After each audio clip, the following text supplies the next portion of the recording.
nhiều việc thăng băm mày bùi nơn cả ngắt suy mãi lâu này la sẵn băm cô mê sai reconference sai khắp nhau mày tìm việc sụp đi thế rồi gọi tao mấy quay na thôn cô suy na thôn cô lâu khó căn đi ram khao cả quang hay bàn ní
เราทนไม่รำกาย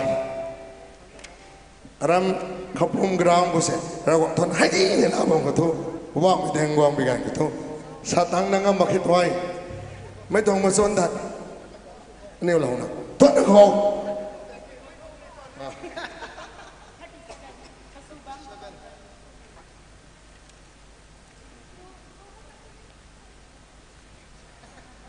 ก็สุแบงกระบำกายไม่เข้ากันเราไม่ไหวบ้านไทยนี่เราไม่ปุยไหวผมว่าไม่ต้องกายใจไทยนี่ไม่บ้านไทยผมว่าไม่แดงกับไทย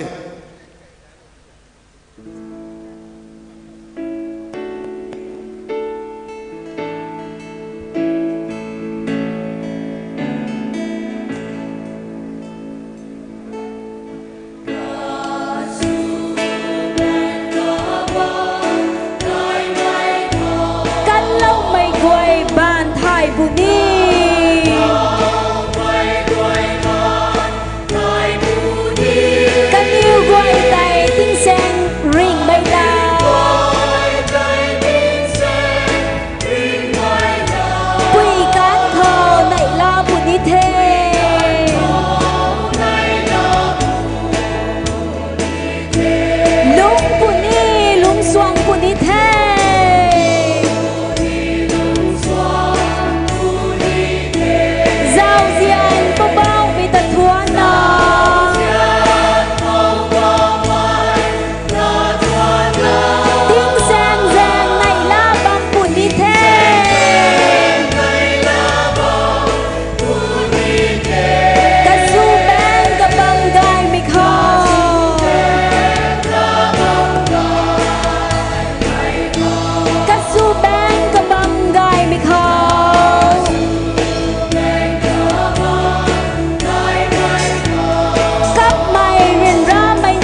ลูกขาส่วนแล้วคนตัวไอ้ไม่ว่านั่นนะไม่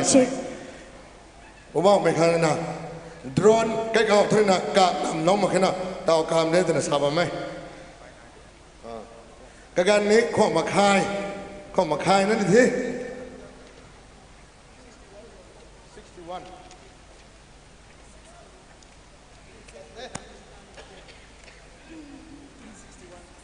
อินเซียนพิรามนิงตานมาเกยอินเซียนพิรามนิงตานมาเกย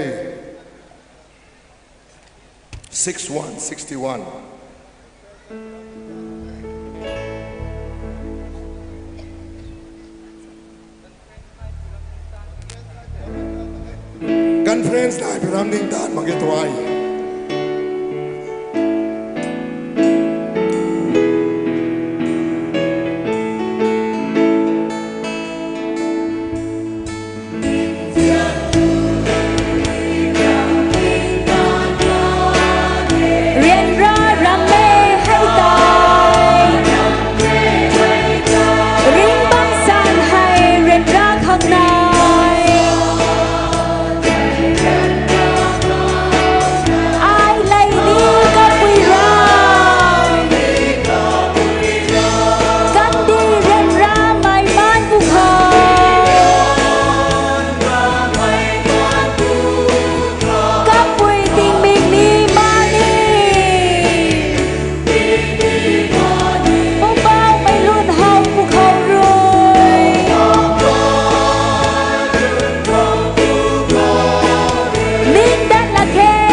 xuân nó vẫn hè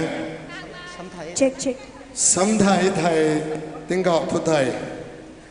vậy quên nó sắm được không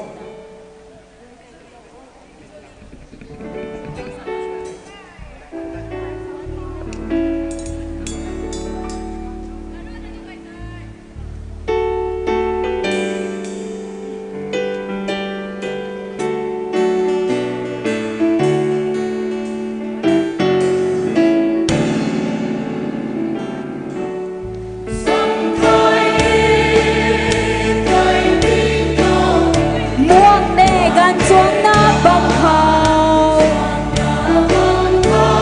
Sống thay, ít thay những câu rong khơi. Sa lem rong khơi sống tăng đi. Cái luông quay cà chẹt người rì nào. Luông lịch lâu cà răng thủy khâu. Nang ring mây riu rồi gan li ghê.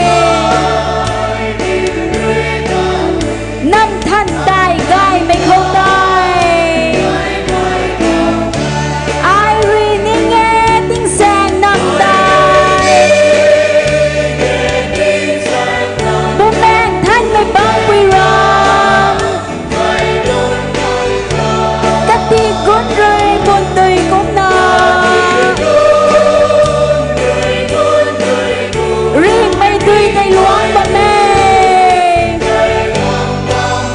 Cắt đi cuốn rơi buồn tươi cũng nở. Riêng mây tươi tay luống bờ mê. Hãy khâu tay bấm mây nún quay rồi. Thay mây canh tí lâu tú nọ. Canh yêu ra quang râm gai mây khơi. Canh yêu mây tươi cay lặng khê. Gun cũng na buồn lòng ngóc buồn đi. Canh đi luôn buồn đắt là khê. Rên ra mây quay khen đất là khê. Giêsu lệ bằng trong cuộc hồn. Ai ri ni nghe tiếng sen năm nay. Bố ban thân mây bóng quy rong. Cắt đi cuốn rơi buồn tươi cũng nở. Riêng mây tươi tay luống bờ mê. Cắt đi cuốn rơi buồn tươi cũng nở. Riêng mây tươi tay luống bờ mê. Tiếng sang giang in diễn mây nôn lên. Hello, hello. Hello, Hãy Jay. răng gai khâu đúng chọc đi. Hello, hello. Canh đi khâu bóng quy gần cũng nở. À chun hay gây đất là khê. Canh đi khâu riêng ra nằm bấm mày. Chun xì giang xì có bụng na. Tiếng câu năm đại vuông tăng bục hầu. Nai là khê có bụng na tàu. Ai ri ni nghe tiếng sen năm đại. Bố ban thân mây bóng quy rong. Cắt đi cuốn rồi buồn tươi cũng nở. Riêng mây tươi tay luống bờ mê. Cắt đi cuốn rồi buồn tươi cũng nở. Riêng mây tươi tay luống bờ mê. Sắm thay tiếng cao của đời.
tùy tại luống bông mê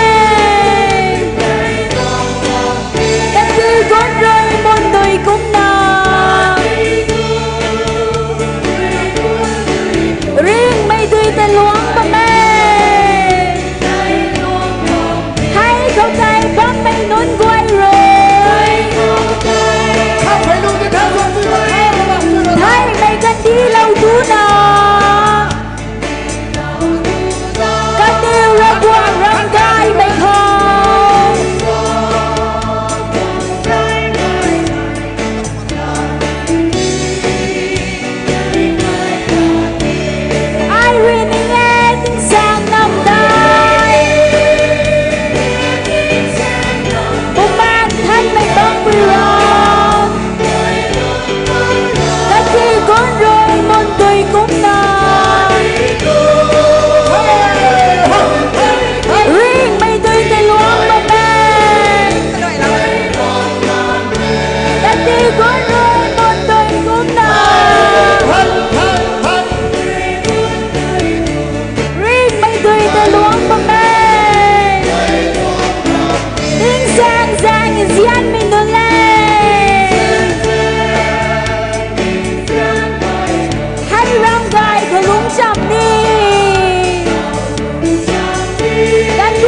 bị khoan rồi cao khao hallelujah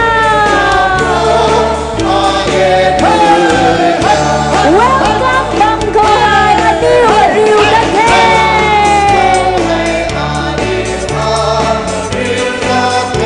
Aban dân Henry Han Quang Krista Vũ Bang Bạch Thao Ngày La Lồng Ngâm Bôngเอาไว้เราบอกกระทวนกูนะส่วนอะไรก็ไม่จะหงเขาเราบอกต้องสวยเยี่ยมกายวิจันไม่กลัวนะครับเราต้องไปสู้กันด้วย Praise the Lord กระบังกระรูทางท่านบ้านกันไม่กลัว เอาไว้เราบอกหิมได้ไปสู้กันด้วยฉันไม่ปุยกวย Leaders กวยติ้งเก่าแล้วนักคนนี้อันนี้ติ้งเก่าตรงนี้กันนี้มีคนบางพวกเขาไงนะลุงใบไหมมาสุดนักไม่ได้ในหน้าเส้นใจไม่ใจให้ท่านบัดดันที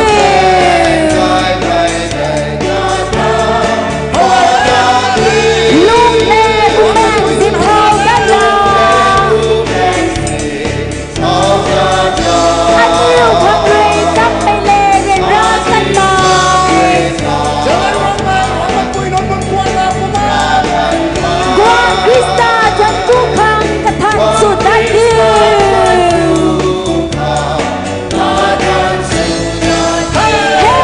ทวนที่พอนิ้วกันยังไม่เบื่อ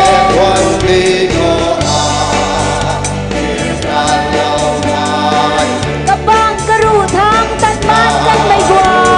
ยมันบังนาเรียวดันเทมันบอกไปฉันเขา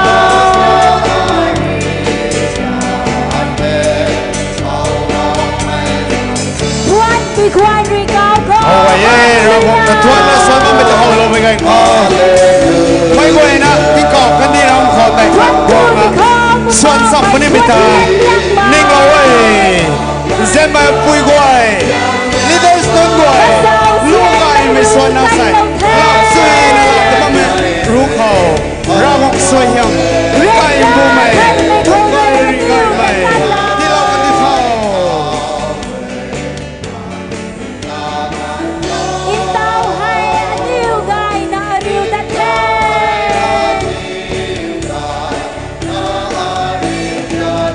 เฮ้ทวนที่คอนิ้วกันลงไปบู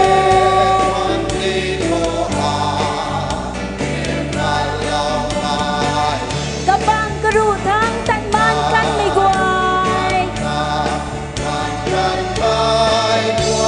บ้านบางนาเรียวดันเทผู้บอกไปจันเขา ฮาเลลูยาเอาไว้เราบอกสวยยัง ทว ไง น นะ ที่ควรรี เรา เก้า ต้องคนนี้ทำไมของกันเลย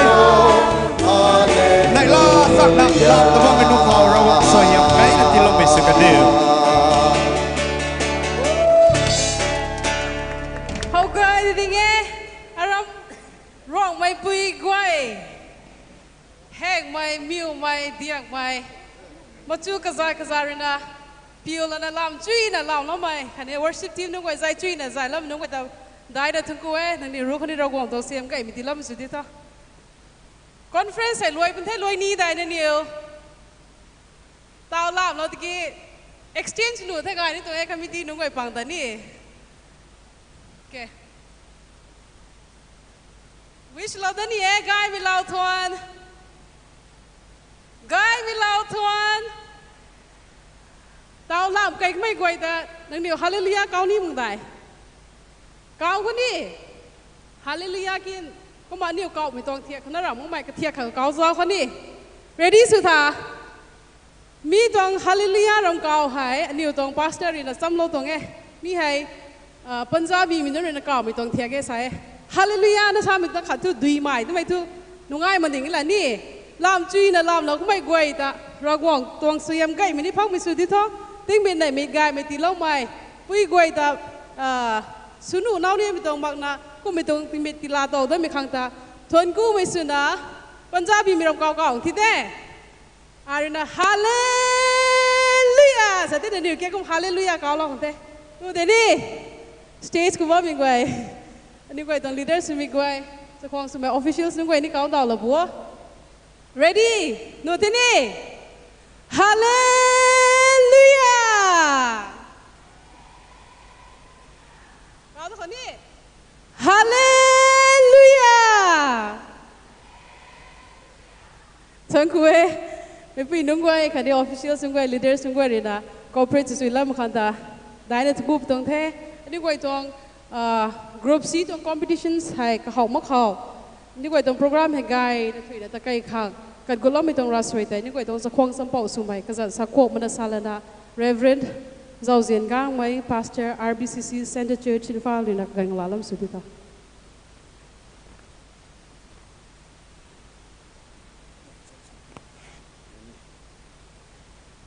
ฮาเลลูยา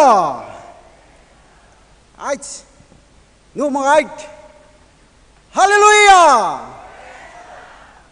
ไอ้ไม่เฮ้ติ้งก่าวเขานี้ให้กุมันในลาตันตันบำปนิไทยอันนี้ไม่ตรงติ้งก่าวกันดีแต่วางต่างคางอันนี้ตัดนะบอกว่าไม่ตรงแซงแกไม่ให้ข้างซ้อนไกรันได้รันไม่นี่วางปนิไงโอ้ยนับปีบงไข่ไทยเราวางเขาการเราข้ออันนี้ปูรากวางอันนี้ปู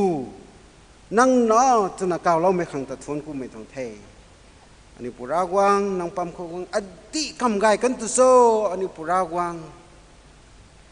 อันนี้ไกลวงใบใบบำคนสินี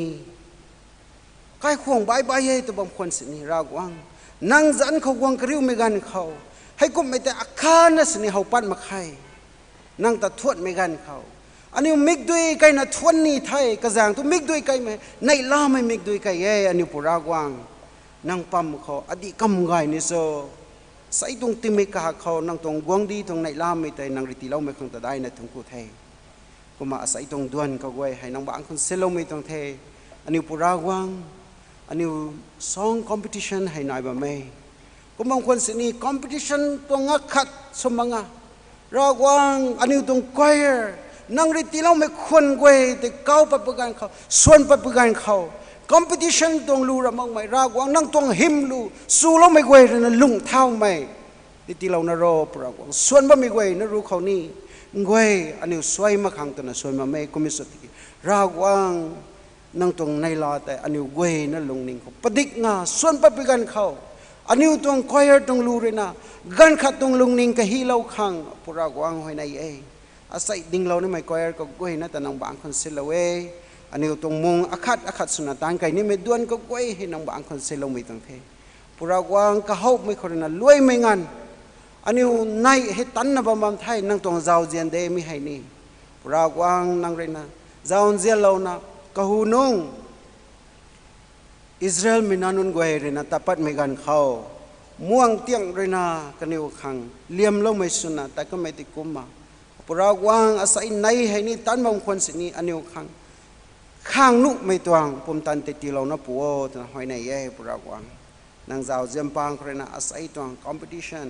ขันนี้อาศัยตรงตะไคร้นี่ไม่ตรงตัวนกัดติวเรานี่ใหม่ขันนี้หอยในเราดันนี่ใหม่ก็เว้ยนะให้นางบางคนเสียเราไม่ตรงไทยนางตรงบ่มังเลยนะอันนี้เว้ยนะตาไม่ตรงดวนมุงตรงไก่เป้าสนะบำเราผู้เดียวขังนาซาเรตุสุคริสต์อาจารย์เขาทวนกุมเล็กจานหอยในเย่อาเมน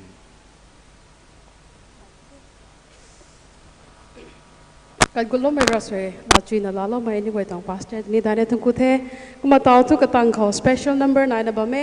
มีให้รัชจุนไปเทซ่าเซโนเกโฮนะใช่ก็มา daughter of Kadina นี่ไว้ตอง Madam Kadina former women secretary RBCC ตองกันเอาไปเท่ก็มาเรียนต่อให้ special number ลาลปนี้มีตังกันนี่ไทย Central Committee คือกันติดเราได้ปนี้ Miss รัชจุนไปก็มาเรียนกันลาลไม่สุดที่ท้อก็มาไม่ทะเลก็จะเอานะ Giant Baptist Church คันนี้สุบุงหลวง Baptist Church นึกว่าเรียนนะ Central Committee แต่เรียนเราด้วยกันที่ไทยตรงแท้ทนกูแท้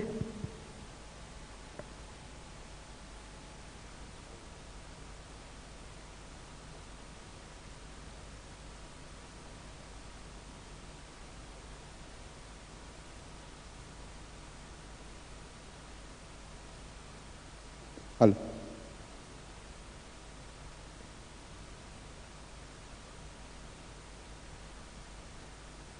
Hello.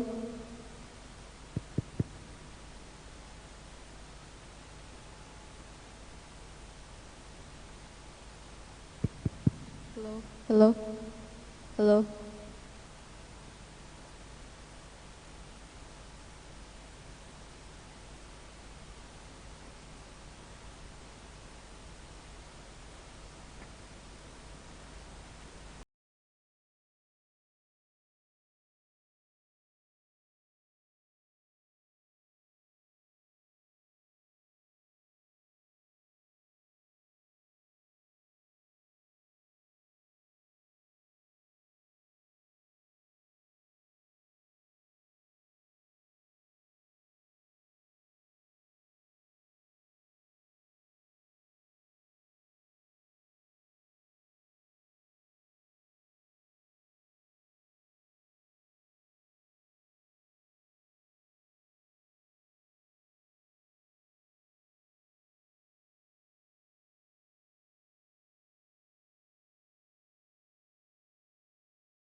Number 17 so long mình khẳng thật thuần quê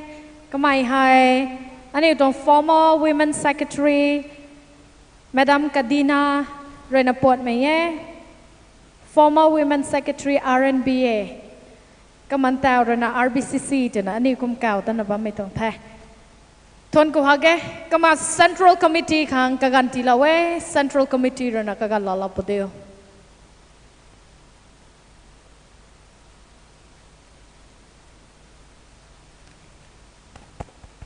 Guy meeting song. gai bông ấy đi ní quy nun ngồi hè sẽ hiện lo hàng ngàn làm mà mình đã học thế first day nông trường mà làm thao thực hành nín thôi níu ra hết thu vòng này nông hè lát sinh sọ mà là kỹ pieng dây bên hết thế cái mà này lo nợ làm có bông lo rồi gai cái này thế rồi có pieng rồi mình ra thế níu hả ai cũng mà bấm xin nó bấm lâu thôi dính bằng cái này hay cũng bị tung không gần gai mình lo tàu tốt ní đi hè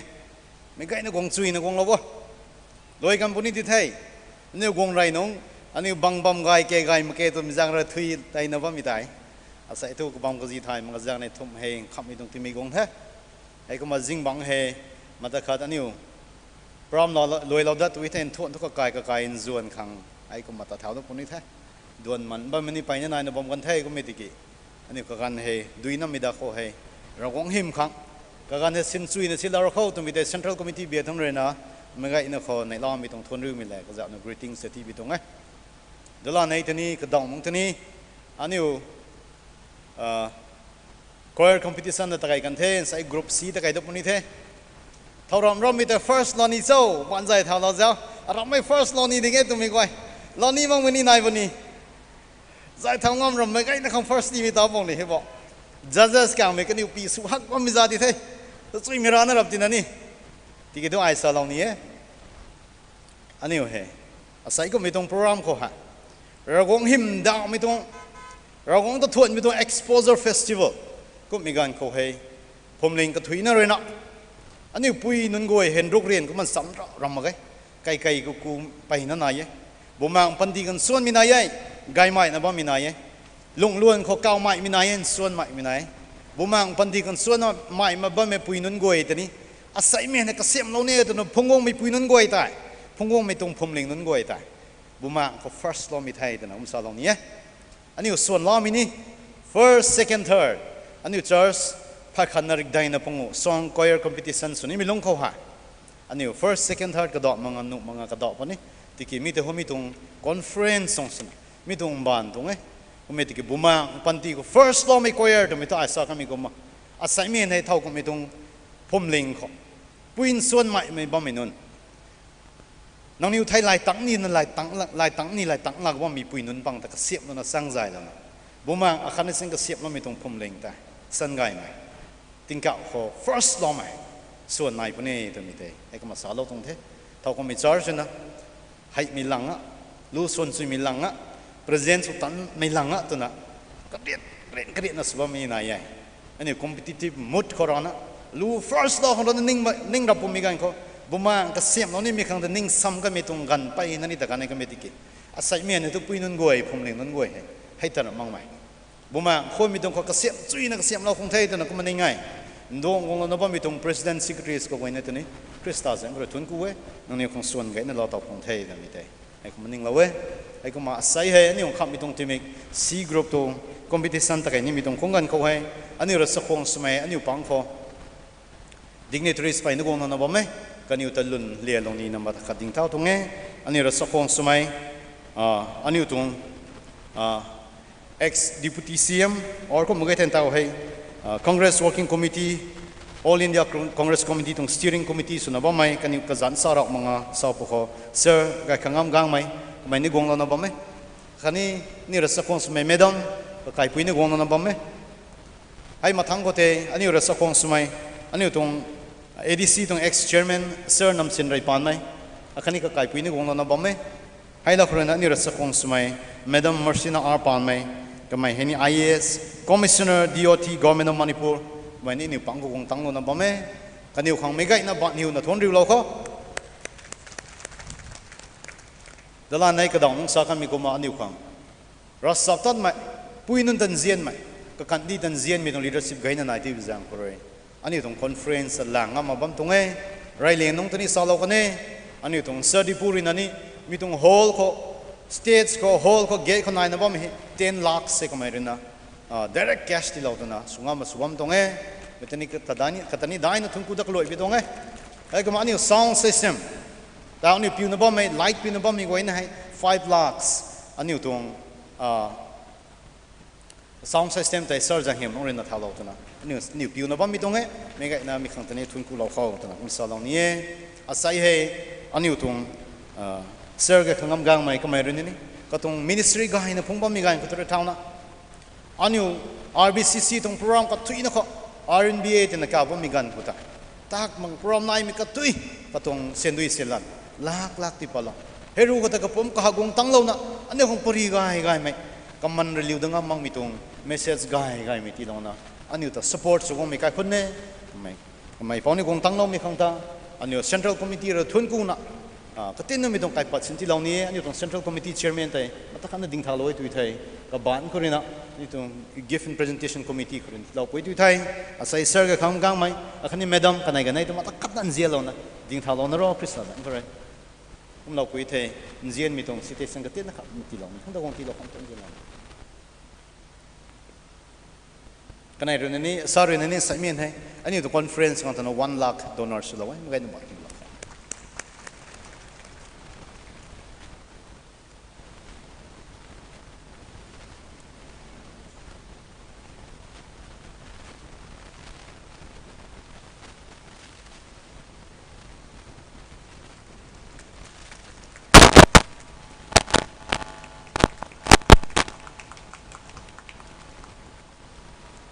Tuan ko the sir madam mam da lalo dun the kanai mi khoni rasa kong sumai sir nam sin rai pan mai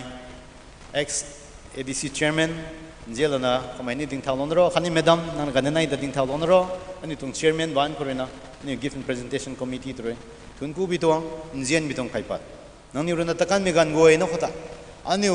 ro mi nun tong program ko thui no kho donation khang contribution khang samlom me kai khon moi the banda ina tipalo no bam ka kon moithe asai he to wong tang no mi khota ni central committee re sokong suna ko te ne sin jen mi dong kat pat ti long ni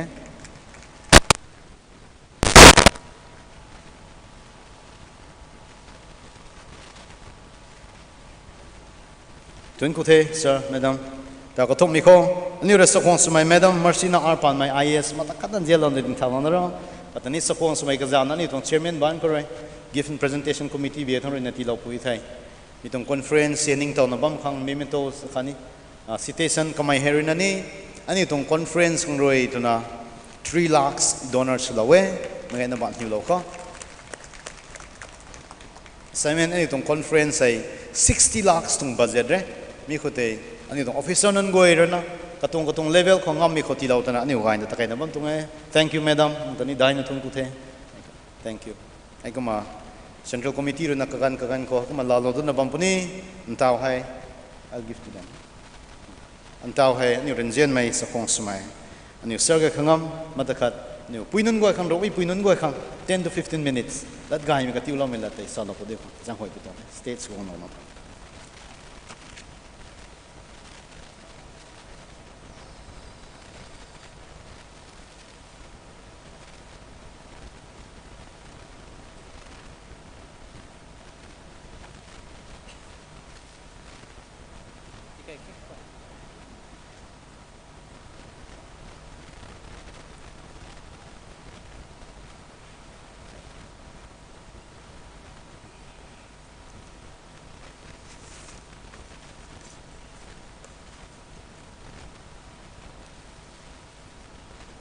Ray Mikho, Shift Women Conference, Tigay na, Tigwang Tanglong na, Tong Stren Mitong Tanda, Talabam Meragwang ta, Kan Kuwe, Kanay Mikho, Say Hetong program kung roy ito na. Ang ralag may azu, galan na, Ragwang, Kandi, Kanilagwang Himpangay na. Tan aju malan na ralak ni saklaw mo kasyam karoy na bamay itong RBCC to cabinet members ng way dahil sa itong president namate Zelen's secretary executive secretary kanina ba may journal to directors nun department hazum itong kapiso nun ma hitong conference hangri tana kadai suna kasyam me organizing committee local committee sa kante committee on local areas how bam me jen say way churches ko na pastor nun goi dan nun goi thuk na sai mi tong conference tang tang la ba mai are sa khong su mai pastor dikin nun sars tung lidan nun goi kadai sana pui nun ta kapi sana pung ma mai nun goi he khang doi participate chu khang tu na tang la ba mai ram long mai pui nun sars hai chu mai sars ta chu mi tong delegates nun choir participants or competition participants tang la ba mi jen mi sai goi na thong dong na ani sa khong su mai ani ra sa khong su mai speakers nun resource person nun ani ne upang ta hoi ro me za khoni me sang me da ne pai na ti sa pa lo the IAS IPS MCS engineer doctor aju hekom scientist aju sa pa lo bang the ro me jelong te kum ne dai ri kum hu thang me ro me tong za thu ha ma khai kalai me kalai dai kalai the hekom me pang kho ani puina pang kho officers na lungba me non ja ar ka za sa ma sam e go na khai the he goi ro kalbam ngai sai anh mấy quê nó ta thuần cụ thể ai khánh các khuôn việc thằng này sắp không suy đây là sao này thế cái này mới khó hết tuần venue hay aram ngày điểm dạng các phong ngày điểm dạng khó thế aram phong ngày điểm dạng Charles pastor di kinon idan nungwe member nungwe kani pola khó kapisana ba menon kapum area churches way na tong pastors non ai ko leaders non member nun ko way te thong ku kum itong mong rang pal lo na nong niu tu khang jang khang jip ong se thai ma ram ran bi pan ko ra mi him tam tu ngai ta sa lo nye ai kum na churches way na tong hetong area to churches way na tong bihar ko na ari mà mình diễn mày ở trong không số mày bui nương quay khẩu đi đến nương quay khẩu này còn sao đâu nhé mà anh ông tặng nó bắt tuang sắc hoàng khẩu làm cái tu rằng mày khẩu accommodation và ông tặng mày áp làm một ngày mày cái tí mày thôi thì có mình nương rồi sắc lâu mà cuộc lâu đó vậy nó khẩu không thể là đỉnh thay đỉnh khá lâu hồi nay mày là cái giọng đó anh nhiều đá mày thì sắc lâu mà rồi hiếm có nghe tức rằng nên thôn và đây đặc biệt là một cái là vấn đề người ta quay từ thời cụ thể hay cơ mà RBCC Women's Conference sau họ hệ ra ngô vấn đề sa hake tại sao cái hệ Ukraine có một trong ấy cái phòng giang đi hạ bucket có một trong đấy cái lào đó dạng lào nữa nè mấy cô hệ rồi trong số hiểm thếที่สูงประดิษฐ์อุตนะที่กระทิงกระเจ้าได้ไปตรงมังกวางชัวไก่ขังให้ตรงบ่มแห่ยังอยู่ในกระเป๋าเราต้องของไอ้ตรงนี้แท้วงไม่กวยเรื่องนี้ไม่ต้องสวยเหี่ยมแห่จุไทยขังกระมั่มของไอ้ตรงนี้ไงวงมันไม่กวยดุถังด้วยหน้าคนเรียกวงไม่กวยนี่เราที่แล้วไม่ต้องสวยเหี่ยมแต่จุประดิษฐ์นะ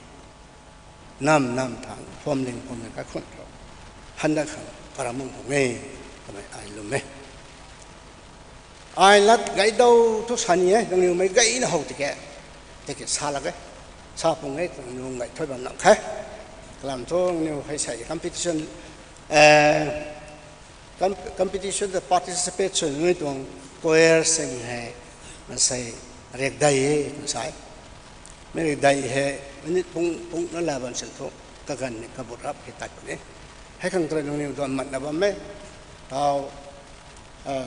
มีติ้งใจแล้วไม่พูดถึงสารเราชากันแท้กัดจิ้วเราไม่ลัดตาสารเราเท่าขนาดสักวันสุนัขชาแท้ไม่รูปได้ปุ่งนั่นสิ่งนี้แต่ใช่ไหมท่าชาดูอยู่เดี๋ยวต้องแท้อันนี้เขาพูดไม่แล้วเขาเนี่ยไม่ตัวของแท้ผมบอกไม่ว่าจะทั้งกูแท้ชาดูนี้ไม่แท้ชาแสงไม่ขังทุ นิ่งแท้ที่กระทบในสู้ไม่เลยอันนี้กระดวนไก่ตัวเลยตานไก่นี่ไม่ให้อาศัยขับไม่ติมิกซังคนละตานกระตินเรานี่ไม่ต้องสากระตินชวนกระตินเรานี่ไม่ต้องไก่เนี่ยนายไปจังไอ้ไก่น่ะสาละใครก็ไม่ใช่แต่แค่บำวและบำขัดอะไรนะสาละนะรวยกันแท้แล้วก็ตัวไม่ปุ้ยรัศมีถ้าไม่ปุ้ยขาดหาไปไปถามมันไม่ละเด็ดแท้ตู้มันต้องรีทรีตของเราอะไรใช่ให้ปุ้ยให้ไบเบิลขัดบักเก็ตดีไซน์อย่างเก่าขัดเส้นละวงบุษณะส่วนหลังพ่อไบเบิลเส้นไม่เกิดทุกเส้นนี้นั่นให้แต่ก็บักเก็ตใจว่าไม่ต้องบุษณะเศร้าเราต้องช่วยhemต้องดิทั่วดิขุนเขาไอตัดอันนั้นก็ดิจูมันนะ the living water เร่งไม่ดุยเกี่ยวไอจูเต้ามันไอกุมตัดนี่นะเศร้าให้ตรงบักเก็ตนั้นไอจะ reminds me ไอตัดไม่ต้องมีติ้งบัมเขาให้อุจารย์เราสานนี่ไม่ลู่ลัดอะไรก็ท้ายกับทิ้งนะดิมด้วนไก่นี่ไม่มุ่งเวก็จะเราก็หิมครับชาส่วนนี้เป็นยังเราต้องช่วยhemได้อันนี้เร่งไม่ดุยได้ไม่ต้องดิขุนจะเขาจะไอตัดบัมก็จะไอตัดบัมต้องไทยคุณไม่แจ้งเราไม่ต้องดิขุนเขาให้เร่งไม่ดิขุนเขาให้ดุยจูจุดอีเฮจะน่ะไอให้บักเก็ตจะไอใจของตรงนี้จะจะคุณใช่ให้ตรงกันเฟรนส์เขาว่างไม่เกยจะน่ะบักเก็ตอะใจของนี้ไม่หน่อยกระตรงเกมเขาเราไม่ตื่นเต้นนายบางครั้งไม่ตรงเลยฮะให้ตรงบักเก็ตแต่เราต้องช่วยhemจะจูประดิษฐ์นะสวกประดิษฐ์นะกายขันได้ครับสัมดานว่ามันนั่นแท้นั่งหนึ่งช่วยมึงช่วยhemแล้วตรงไหมช่วยhemตรงริ่งไหมริ่งส่งไปตรงดุย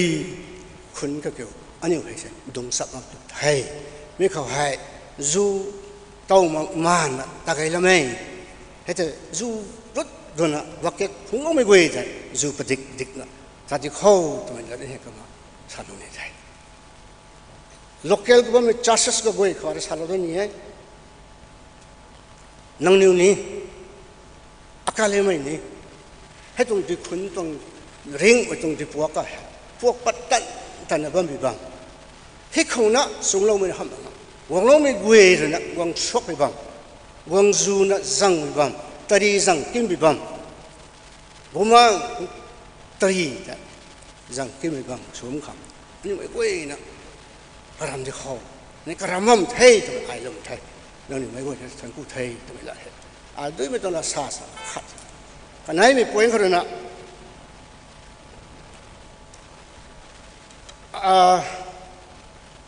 ท้าวตรงกันให้ไปนะเชลเลนจิงสุดตรงกันให้ไปตรงกันให้ไปนะครูเซลสุดตรงพิเรศตรงอันบ้านกันดีให้กระสิหักให้มีเขาให้อันนี้หลงรวนมันตรงไหนอันนี้กำลังว่าใส่จะสังกัดไม่นอนแท้กำลังใส่จะอันนี้สันชินนั่นเองให้ตรงครูเซลสุดตรงสังรวนเขาให้ไม่ต้องแต่ก็ไม่อันนี้ทำถ่ายได้ไงรันไม่ต้องดำแต่ละตัวคนนี้ถ่ายอันนี้อื่นนะไม่แต่คังถ่ายมันก็จะถ่ายให้ตรงครูเซลสมัย difficult period ถ่ายช่วยเฮียมก็ตีกวนงั้นมันจะถ่ายอันนี้สันสิไม่สุขนี่ไอ้ทำไมถ่ายก็สารพัดเนี่ยถ้าตัวของเงินเขาให้ socially politically prophetically รับเว้ยนะก็ให้อันนี้ geographically ไปนะ problem หลายฮักกันดีกุนปัจจัยขอว่ามีสู้ในวันที่ใจนี้ไม่ขอกันก็ให้กุมในกวงปนีตัวไม่ตัวซาโลเรย์ไม่เว้ยจะตามปัจจุบันไทยไม่ปัจจุบันไปขอให้อันนี้ลงวันไทยกุมปัจจัยคนนั้นอันนี้zataอันนี้กันดีที่แก่อันนี้ปุยนานุนที่แก่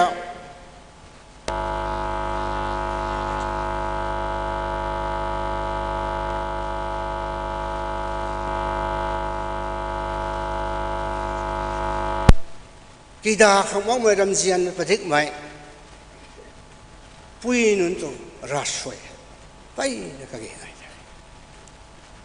คุณผู้ชายคนนั้นท้าวต้องสุขเขาให้อันนี้คริสเตียนิตี้นอนคริสเตียนิตี้อันนี้รำกายเท่านั้นเรารำกายที่ของสวงบูนนิ่งมีเลยไกลกันเลยคอมโพรไมซ์ไกลที่สุดเลยคอมฟอร์ตโซนคนนั้นอันนี้ตัดตัวนั้นมองไปตรงซิชูเอชั่นคนนี้ก็ไปเราคงเห็นคนด้วยไม่ก็ขัดใจคนด้วย society ครับกายข้างท่าอายเรื่องนั้นที่ตัดไปแล้วไหมอายเรื่องรักข้างเราใช่ไหมตุ้มเหรอเราไม่ต้องกันเขาใช่กัลไหมลงมือไหมอัตวงที่ได้ประสงค์ benefit ข้างตัวเราอัตวง faith อัตวง salvation อารมณ์ลมขันนี้กุลไม่ได้ salvation ได้ compromise สุขังคงหักนะดิ้งมองไม่ตรงกันเขาได้ผมเป็นอย่างคนละ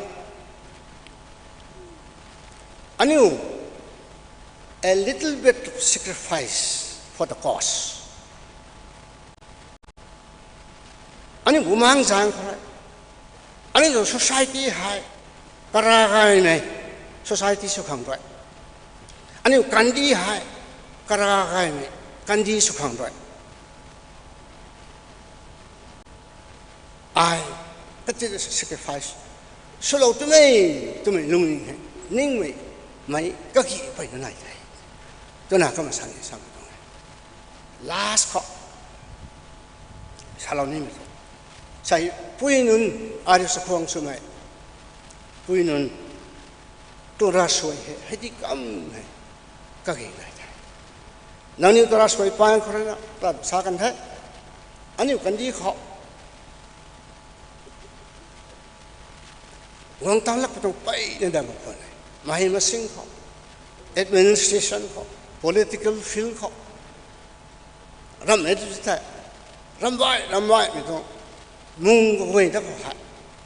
อันนี้ให้ประเทศเลี้ยงบางตรง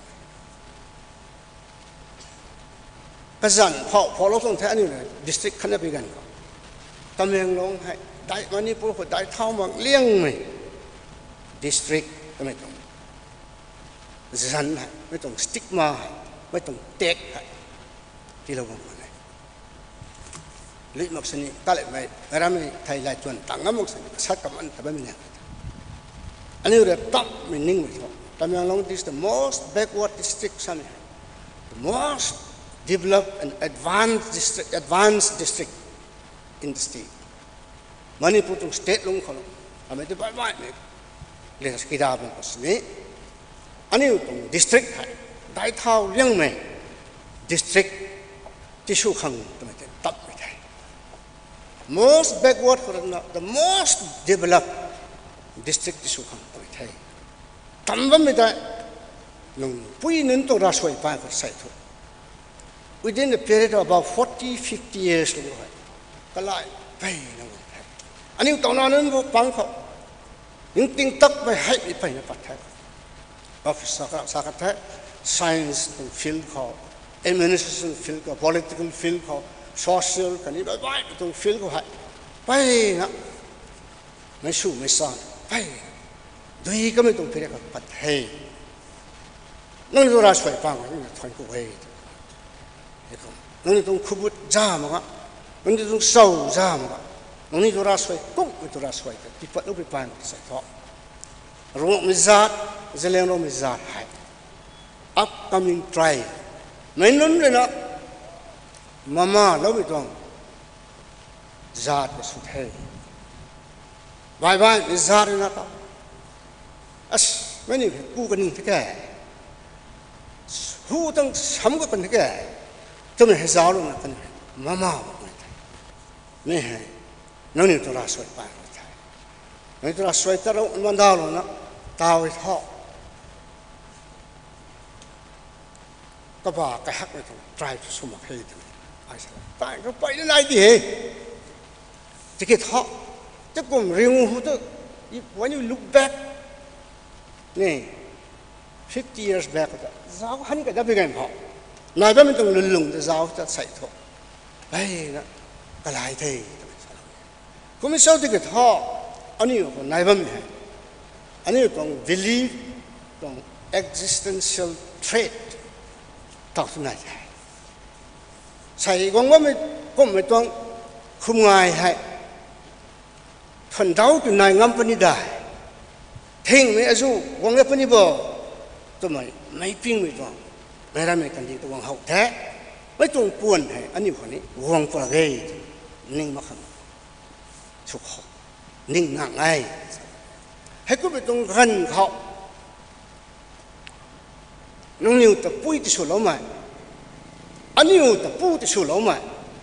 leader ที่สุดแล้วไหม officer ที่สุดแล้วไหมเฮ้สักปีเดียวเขาเอสเธอร์นิ่งต่อยเลี้ยมาเอสเธอร์กับเราบดีกายกันเลยฟรีนิ่งต่อยผมแจ้งคนนั้นอันนี้อุตส่าห์ที่แค่กันเขาจะสอบอันนี้กันดีที่เขาจะกันเขาจะสอบเราไม่จุดใจอันนี้เราลุ่มที่เขาอันนี้เราสับที่เขากันเขาจะสอบอันนี้ fellow believers นั่นลุ่มลงมันนั่นที่เขากันเขาจะสอบอิสระนะลุ่มก็ไม่รักสวยแต่อาศัยให้ปุยนุนรึนะก็ได้ที่พัดกันก็เก่งได้ This is the need of the hour เฮ้ยไม่ต้องรักสวยตาก็เก่งได้ฮักไม่ต้องควงเงินกินไปไทยใช่ในไปนั้นไทยงั้นมันไทยไบเบิลไทยงั้นฟรีพี่มึงไม่ต้องพรำนันที่ไทยไม่ไปรู้ไม่เห็นไบเบิลไทยไทยผมจะยังใส่ชาบันไม่ไปอิสระตรงอิสระเท่าเสือไม่ก็จะถ่ายผมไม่ถ่ายน้อยนะถ่ายไม่ก็จิ๋วที่ไม่ก็จะติดกับมุดกับไม้ขังฮามันนะกระเราซีนะสุขไม่ต้องแปลนแต่วงตั้งสั่งวงตั้งนี่เขาทำไมเราสักไม่ละตั้งไอ้นี่ยังนี่ทุ่มนับตัวสัตว์จังมั้งนะอมวงก็สุบสิกไปตรงมั้งมุนเทียงอันนี้ยังถูกลุ่มไทยบังนุ่นแต่นี้ไอ้เลี้ยตะกระดามจะน่าสักไทยก็ไม่ยังสุสากระดากับบ้าไหมคันนี้ไม่กระดาเขานั่งบ้าไหม elsewhere ให้ตรงกินตังบ้าไหมจิ๋วดีไม่กวยที่นี่ยังนี่ทุ่มนี่กลุ่มนี่มุนเทียงกลุ่มนี่เขาที่ตั้งกี่ร้อยกวางในกองมะเขาร้านนี้บางคนเดียว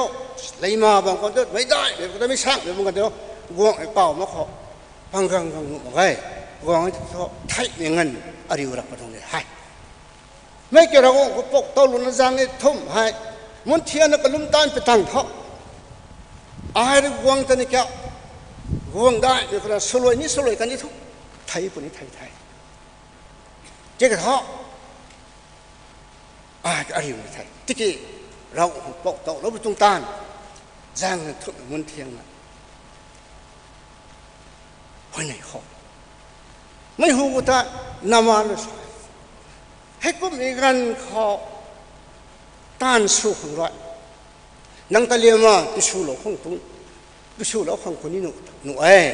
กูไม่แจ้งว่านังเร่ๆนึกว่ามันเรียว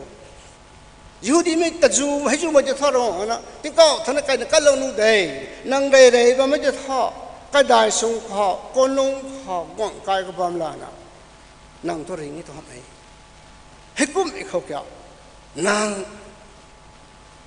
คนละให้ฉันเราฉันสู้เราหักริสละหัก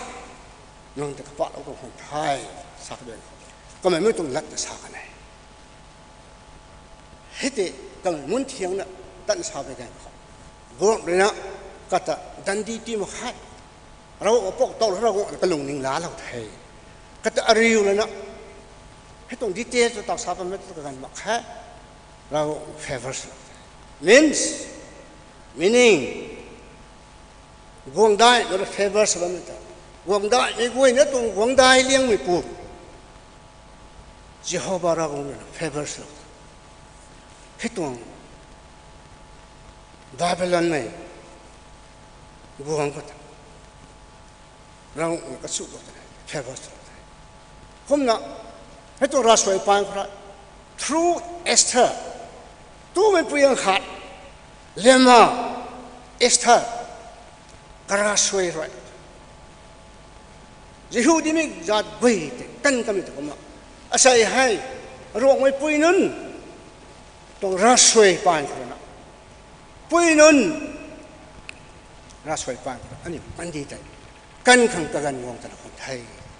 อาศัยให้บายบายวันนี้ไม่ปุยนะกลุ่มมันคนนี้ได้อาศัยตู้มันนุนติงมิกวิมันติงมิกจะมาสารพัดผมไม่ใช่คนนั้นไม่ปุยนะsituation ให้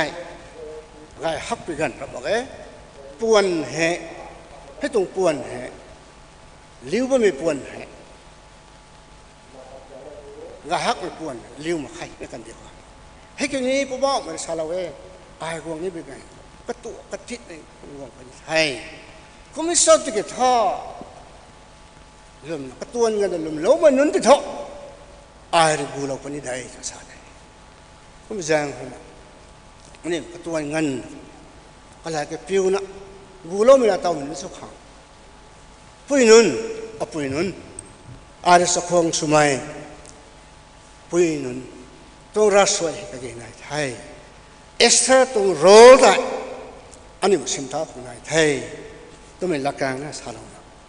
รวยกันไทยเราไม่ไหวนะก็สวยงามสุดที่สุดฟังกูเถอะ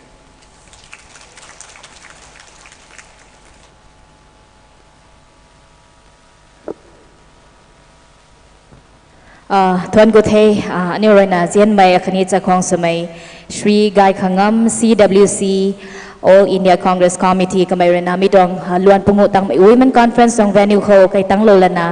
ปุยสมัยกวยแต่กติวโลไม่ตรงหลักสาเราไม่เห็นตาอปอตนี้ทวนกูไม่ดาวตะกุลอยไม่ตรงเทกำนาเตาให้อันนี้กวยตรงคอนเฟรนซ์ให้กายนาตัดกายนาบัมเทคำนาใส่ให้รวยไม่ตรงติงไม่ให้กวางตังนาบัมเทไม่ไกลมันนี่เจียนนาบัมของเงี้ยก็มาเตาให้Group C ดัง choir competition ให้อาสามังไม่ลงเขาปนิเท Group C เขาโซโลนี่ไม่นุ่นกว่าแต่กำนาส่วนนี้นะบางคนเทแต่นั้นนี่กำนานิ่งเทกำนาอาสามังไม่ลงเขาปนิเทอันนี้กว่าตรง judges นุ่นกว่าแต่บัมลาขังอารีน invite ส่วนนี้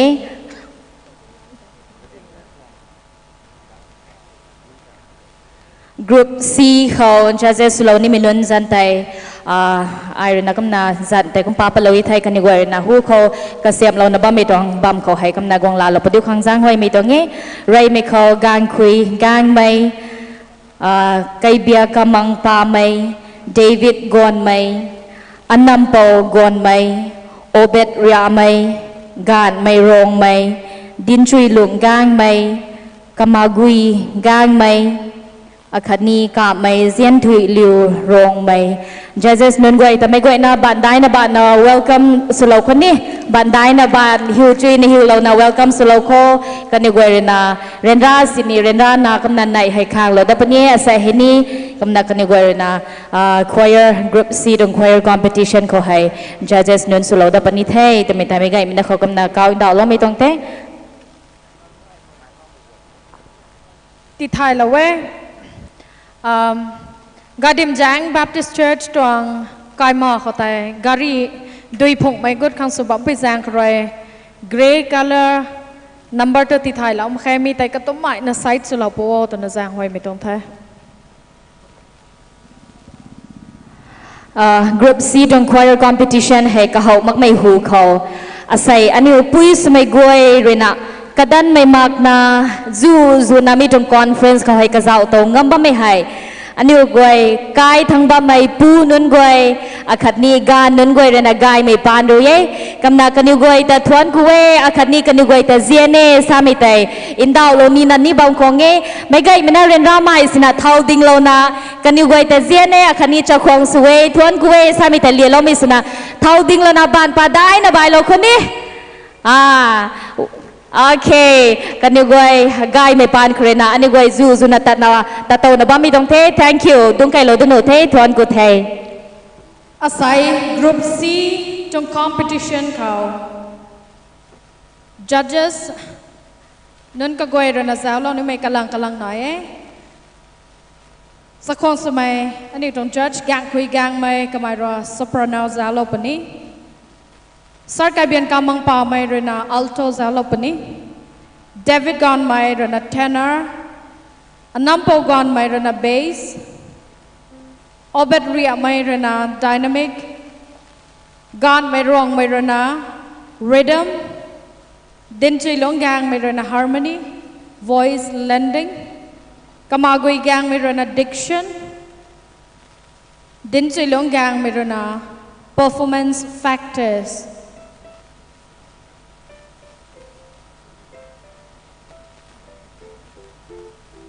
Gently Liu Rong Mayrana directing แต่จะเอาเราปนี้ก็มาเนี่ย group C ตรงให้ตัดกันข้างสุดละข้อ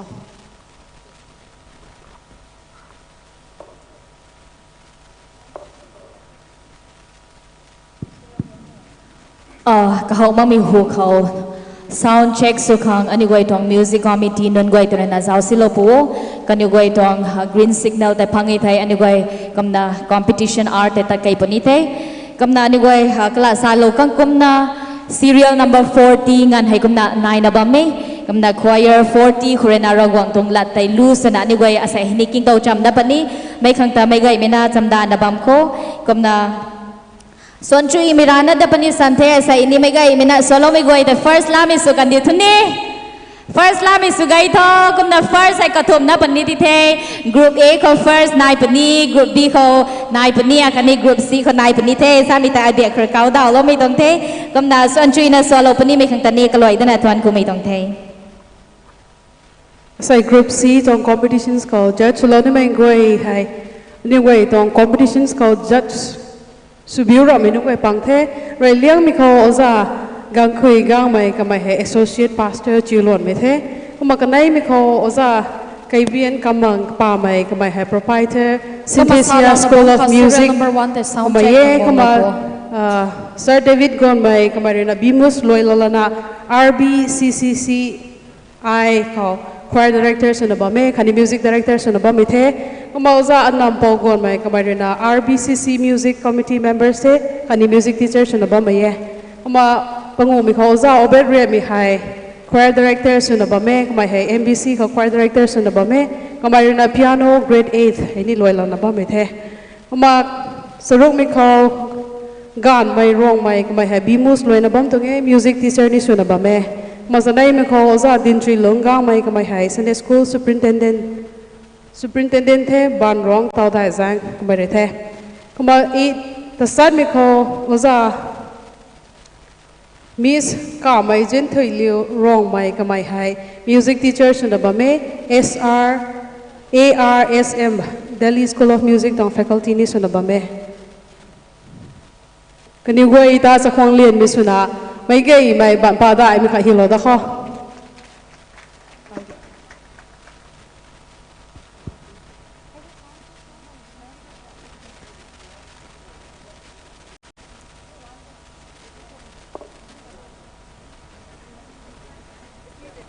Atau hai tu choir competition tai kahau mage tiki sound check tai kamna tat kai na bang bami tongi kamna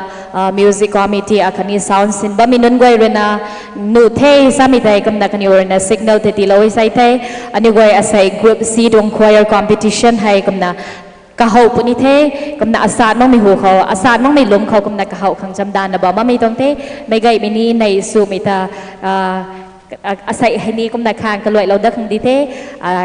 คำไม่ติงมิกสมัยจางครนะไม่ไงไม่นะในลาสัมดาร์โคสามีแต่กำนากระเรียดเราได้ไม่ต้องไทย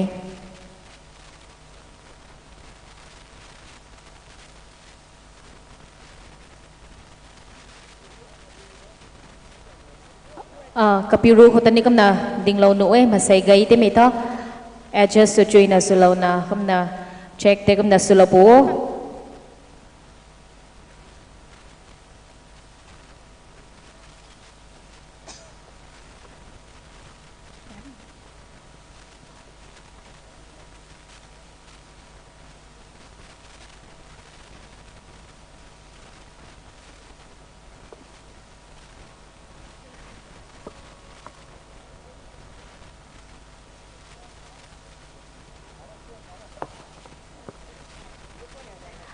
กันอยู่ sound check นี่สุบมีการเขาให้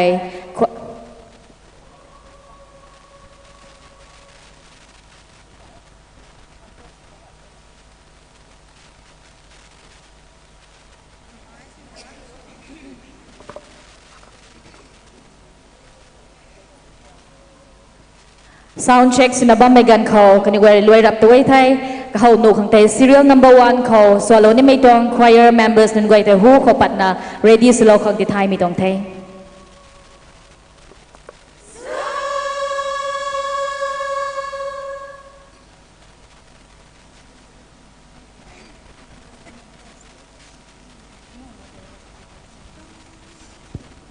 ไทยทางดึงนะบ้าไม่กวยแต่ควรให้จูวิทย์ท่ากันอยู่กวยตอนควายนั่นเลยรู้ส่วนมีแต่จูวิทย์ไทยบ้านใจเท่าเราเขาบ่จูนี่จูมักเจ้าแต่ไม่ตะกิ้งเราได้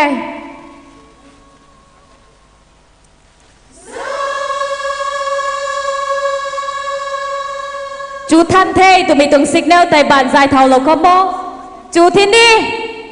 โอเคจูเทตัวน่ะ confirmation แต่กวางเทก็มีใส่เทก็เขาหนูบงเทตัวไม่ตัวงเทอันนี้กวยลาเทก็น่ะ judges นั่นกวยนี่ ready สโลวิเททอก็น่ะสาดมังมีลงเขา competition ให้เขาขังสุปนิเท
sound check ไทยกำนาลวยเรากันเท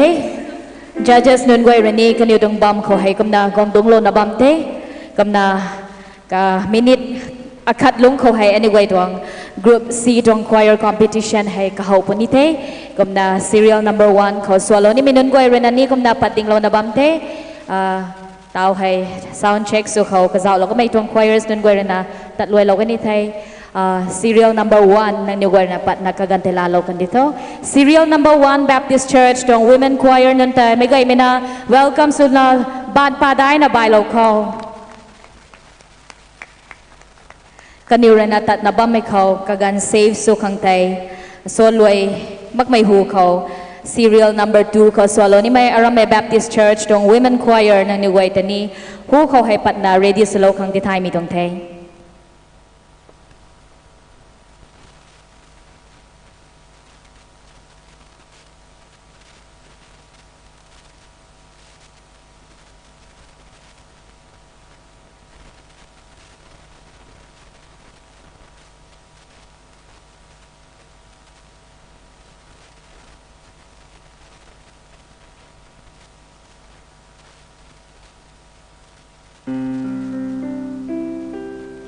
อันนี้กวางด้านนี้ไม่ก้อยเราไทยเหลาคางอันนี้ดงไก่ด้านนี้มีทุนแจงหมอยนักบำเราตะคางเกี่ยวกวงนี่มีนุนข้างใต้แจงแต่ล้อเราไรข้างที่ไทยเราเว้คัดนี้อันนี้ไลน์คัดนักวงมังอ่ะมีเขาวงที่มีการเขาไลน์กันในให้ดับพักปันเราละนะการคัดนักเขาไลน์กันในให้ฟิลสุเราพัวแต่มีแต่แจงหวยมีตัวไงกวงด้านนี้ไม่ก้อย member กวยข้างที่ไทยเราเว้อันนี้ไลน์กันในให้ก็มาฟิลสุกเราคางกันให้ล้อมาขังอันนี้มันใส่ไก่ไปแซงเลยกันล้อปะนี่ตัดไม่เลยนะหันดัดไม่เข้าให้กันล้อมาขังไตมีแต่ follow สเราปัวแต่มีแต่ที่ไทยเราต้องไม่ต้องแท้ Group C ตรง choir members ให้กำนากระสิงนี่ไก่ไปแซงเลยกันนี่ลานะบัมตนาเทไม่ไก่ไม่นามีแต่ understand สเราปงเงสานบัมไม่ให้ไก่ขังเงแต่ไม่แต่กำนาลาเราปัวกำนาเตาให้ Group C ตรง choir competition ให้ไม่ไก่ไม่นาเจ้าจำเราเขากินจำเราเขา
tao son chui na swalo ka may tay aram kahulong Baptist Church tuang women choir te kamna kaniway tat na ba may gan kau serial number 2 ko swalo ni may aram church to ren nakagan kung lalo da kang titay mitong te kamna kanyo so na ba may gan kau serial number 3 ko swalo ni may Baptist Church tuang women choir non nang liupat na ready slow kang titay mitong te tao pat na ba may high serial number 2 Baptist Church tuang women choir te.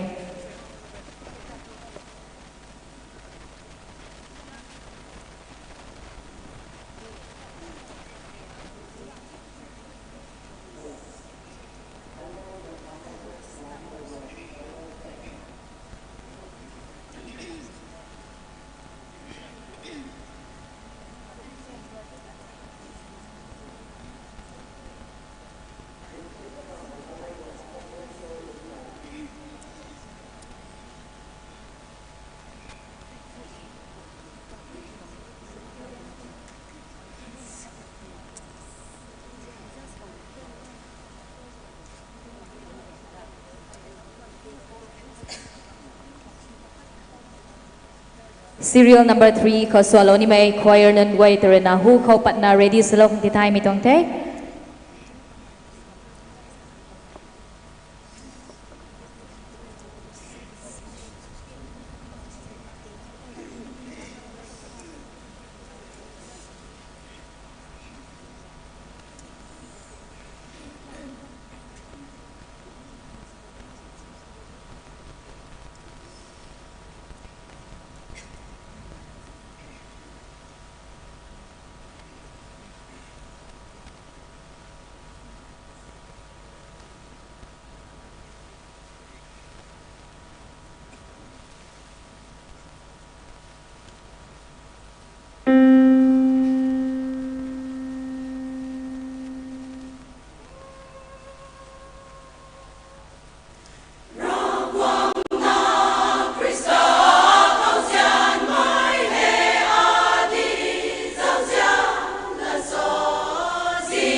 Son chui na swalo na kan te may te aram long mai 3 Baptist Church dong women choir nun te kaniway tani dai na tuan ko te rogong tong sembu may tilo mi sugan dito matang ko serial number 3 dong Baptist Church dong women choir kaniway na tatgong lo na bamte matang ko ready slow kang serial number 4 ko swalo ni may aram may church dong choir nun guay te hu ko pat na ready slow pudiw kang titay mi dong te tao hay gong lo na bamba may hay serial number 3 tuang women choir nun tay. Information akat na kanyutat na ba may gan ko hu ko hay program committee hamagi tay committee rin na lang lo may officials may photographers hamagi tay videographers nun goy hamang may nun to hu ko hay pat na นำลงบังคังตัวมีแต่ให้จ้างไว้มีตรงเทกะลำโทอันนี้ไว้ตรงคอนเฟรนซ์ตรงให้ official สมีตรงวิดีโอกราฟีหามากิไทย photography ให้ปัดแต่ปนี้มีจางครีนามีแต่ในนี้ไว้จะควงสุโลปูตัวมีแต่กะลวยตนาติไทยมีตรงเท thank you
Solo kami tay aram long mai for Baptist Church doang women choir nante kanigoy na sonchuin na solo kami tatuan kumi tao da may donge ataw hay matangko nai na bamte serial number 4 dong Baptist Church women choir kanigoy na kagan hay gong lalo da panite lalo na bamba may gan ka ready sa nabam kang serial number 5 ko solo ni may choir nun goy tay hu ko pat na ready silo poto group C hay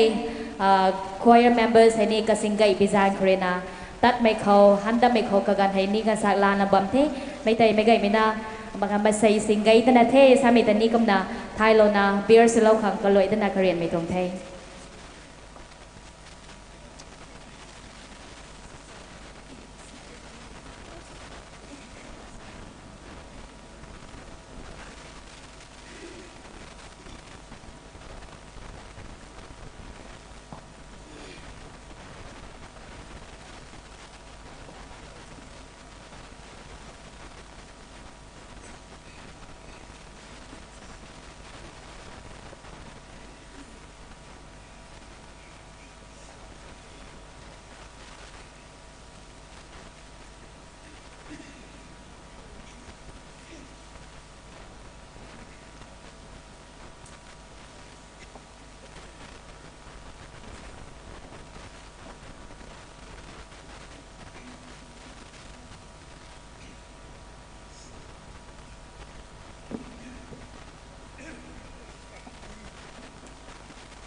Son Tree na solo da kan moy the may tay serial number 4 ko ba may Aram Bethel Baptist Church the women choir nun the kani way na Son Tree na solo ko may kanta thon ko the akani ro ko sembu may nai mi sakan dito matang ko serial number 5 ko solo ni may Aram Baptist Church dong women choir kani way tat kwang na bamte na kanira na tat na bamigan ko lat bam akat na ti Thailand ne mi gito serial number 5 kaniwer na swalway law ganitay aniway renzen may akani aniwer na chakwang sumay Marcina R. Panmay IAS Commissioner Department of Tax Government of Manipur kamay na gwang na ba may congregation tihay katiulo may tunglat salo kang kamay ta reminds lo may tungtay ataw hay tatgwang lo na ba may hay serial number 5 te gum na may loy kanitay taw aniw na zian may aniw tay piso may Marcina R. Pan may kamay na katiulong may tunglat sa te may gay mina kang salo pa ni may kang tani may gay mina chamdana kwan na bangkong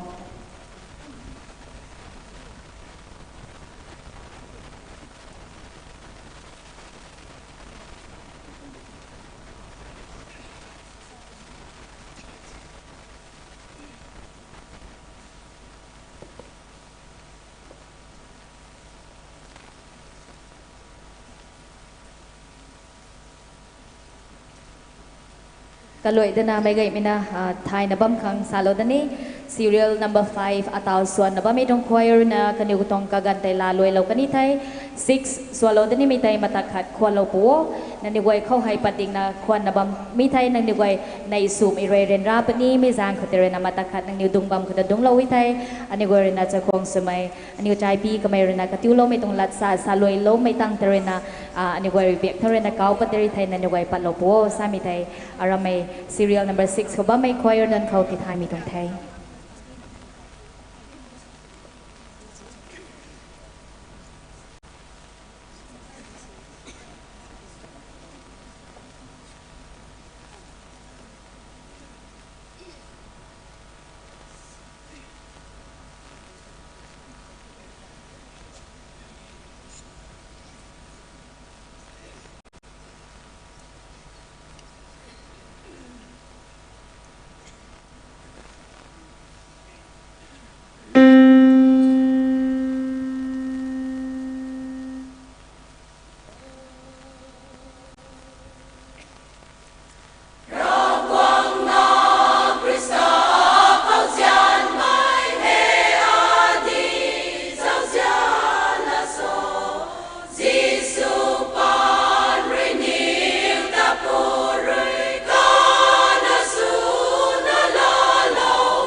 Tuan ko the Lu Son Tree na solo da kan the may tay serial number 5 ko ba may Aram Lubang Luang Baptist Church dong women choir nun te กุมนาคันไว้แต่นี่เรากองทวงเสียมบูไม่นายไม่สักันอยู่ท้อติ้งมิกเขาให้ competition ให้บูคิดนะบ้าไม่ได้ไปนะเขาลองไม่กันเขาจูลองไม่กันเขาในล่าไม่นายกุมนาส่วนเราก็ไม่ choir สันกวยแต่นี่ก็ลอยแต่นาทวนกูมีตรงเทกุมนาตาไว้ท้ออันนี้กวยเรนาเซียนไม่อันนี้เรนาจะควงสุไม่อันนี้ใจปีสุไม่มาร์ซินาอาร์ปานไม่ IAS Commissioner Department of Tax Government of Manipur ก็ไม่นี่วิดง conference บำเขาไกตั้งโลกไม่ไทยไลน์นะกองนับไม่ congregation ขังกระติ้วโลไม่ตรงลัดซาโลขังแต่นักการให้ตีโลนับไม่ไกลไม่นะบ้านได้นะฮิวโลนะริวโลก็อันนี้ก็ไอตัวเซียนไม่เจ้าของสมัยอันนี้ใจปีสมัยก็ไม่ที่ให้ไม่ไกลไม่นะตัวฮันริวโลแล้วนะก็ไม่นักการแต่กองลาลงมีสุกันดีท้อง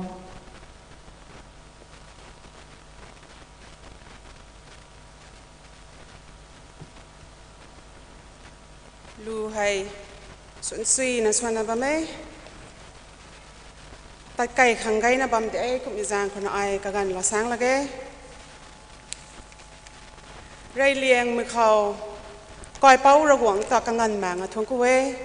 กันในมือเขาครั้งนี้โปรแกรมเขาpart ที่เราว่าไม่ขังตา organizing committee แต่ทวงกูเหล่านี้อาศัยตรงคอนเฟรนซ์ของเรย์จนนักวังระบำไก่ไม่ห่วยนะตาไม่ก็ทุยนะตาคริสต์จันเขาในลาไม่สลามห่วยนะเขาตีเออตัวงพาร์ทให้ exhortation ตีไม่เทไอกระติวล้อมันลัดนี้สะท้ายมาไงติกี้อตัวงปันตีเขาล้อเต้าไม่อตัวง experiences แต่ไอ share สุนิเทตู้ไม่กระทุยขังสนานสัมนุมีตรง topic กระขันปุ่มมีกันเขาตู้ไม่กระทุยมีตั้งไม่มีบางไม่ปุยสุวะไม่ตัวน้อสุวะไม่ตอนบ้างไม่ตอนบางไม่ก็แล้วกันเท่ามากุยนักขังสนานสัมนุมีตรงตอปิกกระขันปุ่มมีกันเขาระวังด้วยอตวงปันตีขตาเล่าไม่อมิกที่รักปะเล่าไม่แต่ไอ้นังนิวเขาเชร์สุนิเทตัวนั้นใส่ให้ไอ้นังนิวมาขัดดึงเท้าตัวเงี้ยไรเลียงมีเขาตู้มีตรงโรลอันนี้ตรงโรลตัววิโซ่ตัวมีให้กระทายสังข้อกันดีเขาหายง่ายมีเขานี้ซีมีเขานี้ตู้มีระนาคุยดุนมีสนาตอนไปเลยอันนี้อุทัยตู้มีทูเซตอนระนาตู้ไม่อิฟตาเทียมตัวไงอดัมตันเทียมกันมาไงติกี้อดัมรัวแป๊บเขาไกลแล้วก็มีใจตู้ไม่อิฟลัดปิ้วกระเทยตู้มีอันนี้อุทัยให้รู้ดิมีทูอันนี้ตู้ไม่นุนหายอินฟลูเอนซ์น้อยไม่นุนไทยก่อนขาดตาตีนใจลงงั้มเป็นนนไทยก็คนเรามันก็จะ society ตาติงกวดลงงั้มเป็นงั้มนายเป็นนนไทยอันนี้ดูเป็นนนหายดูไม่ที่ให้ตุกไม่ดำตุโซ่ตุไม่ให้เนกทายตั้งสามข้อเราหวังว่าอันนี้ดูไม่ที่ให้อดัมตะก็มาดำไงที่กี้อดัมตัวงางเราคนดำปัดตัวไงตุไม่อันนี้ไทยอดัมตัวกระปุ่มใบไม่ body parts ใบไม่บัมคนนี้รับไงที่ก็งางเราคนดำปัดตัวไงตุไม่ไทยอันนี้ไม่ปุ่มเขาไม่ง่างเราตรงฟังก์ชันง่างเราตรงโรลตัวไปโซ่ตัวไม่กระขันสามข้ออันนี้ปันตีตีริงเราบ้าไม่อันนี้ตรงทิวลอตีลอเราบ้าไม่ลุงถูกคันนี้ไม่ตรงไม่พ่วนที่ให้ง่างเรานะดวมแล้วนะทุกเลี้ยงไม่ protection system ที่ไม่ไทยก็ตรงโรลแต่ก็ตรงฟังก์ชันแต่ให้ตะกุมาเราหวังตรงบันเสียมปังเขาอันนี้ตูมีที่ให้นี่ง่างเราก็มาลุงบัมขังอันนี้แต่ตำเล่าตรงไทยก็คนเรามักจะ society ตะกายเหมือนเขาก็ป้วงเท่าแล้วนะมาตุงเรานะลงบำขังไทยให้ตรงโรลอันนี้ตรงโรลให้ปิวซุยพวกเขาอันนี้ตรงจัดอันนี้ตรง society ตะกายเราปนี้ที่กิปิวก็สีพวกเขาก็คนนั่นแหละมั้งอ่ะ society สีไก่ปนี้ไทยให้ตรงงำพวกเมนุนไทยอันนี้ตูเมนุนหายอันนี้เขาดึงบำไก่มาเวนนะหายอารมณ์โรไม่จัดตัวงานเราไทยนั่งไออารมณ์จัดตัวงานเราไทยแต่วันเขาให้กรอนะตรงปันตีสักละนะไอให้อตวงก้อยคนเขาเราไม่ต้องอตวง society เขาเราไม่ต้องอตวง church เขาตัววิก้อยไม่ตีใจเราบำบ่ทำไมกรอนะก็ตรงปันตีสักแจ๊กเขาเราหวังเราก็เขาก้อยไม่ตีเราไม่ตีปิ้วมากละนะซิจิตมากละนะลุงไม่ให้กระบำกระจีไทม์กับลุงบ้าไม่น้อยตุเศร้าไม่ปุ่มของงานเราไม่งานเรากระเกยน้อยกูมาอันนี้ตรงจัดที่ให้มาตุงเราไม่ตรง protection system แต่มากพวกเขาอันนี้ให้ไกลมิจัดสุนัขลงบัมปนิไทยงานเราตัวงำมาตุงเราไม่ตรงงำอันนี้ขน้อยไม่ไต่ตอนป้าขังกะเกนายไทยแต่ก็มาตอนปัดนี้ตัวไทย ไรเลียงไม่เข้ากระตวงตอนบำนายนี่นะเรให้ตวงตอนบำขัตรนะกระเทากระขันปัดสอบปัดตอนปัดตุขังกะเกนายแท้ไอ้ทุนตูไม่ได้ตัวนักกระรับไม่วาดนะตอนบำแมงลุงบำพังรับมาไงรักหวังเรื่องไม่กุ้ยนักเขาไม่กระถุยนักเขาก้อยไหมทายไหมให้ไหมก้อยปัดกิฟต์อาคาติเราตังตรงนี้แท้ให้ตะกลุนทายเลยนะอันนี้เขาตะกระรำกุดเลยนะอันนี้เท่าตอนปักขังกะเกนายแท้อะตวง sharing ทลายนะไอ้ Bible verses สักที่เราเนี่ยปอปเนี่ย Romans chapter 12 verses 6 to 8 และ 1 Peter chapter 4 verse 10 to 11 ให้ตวง Bible บำรุษใส่ไม่กุ้ยนะเขากายปัดบายนะนายรามุนดิดไหมซ้ำดิดไหม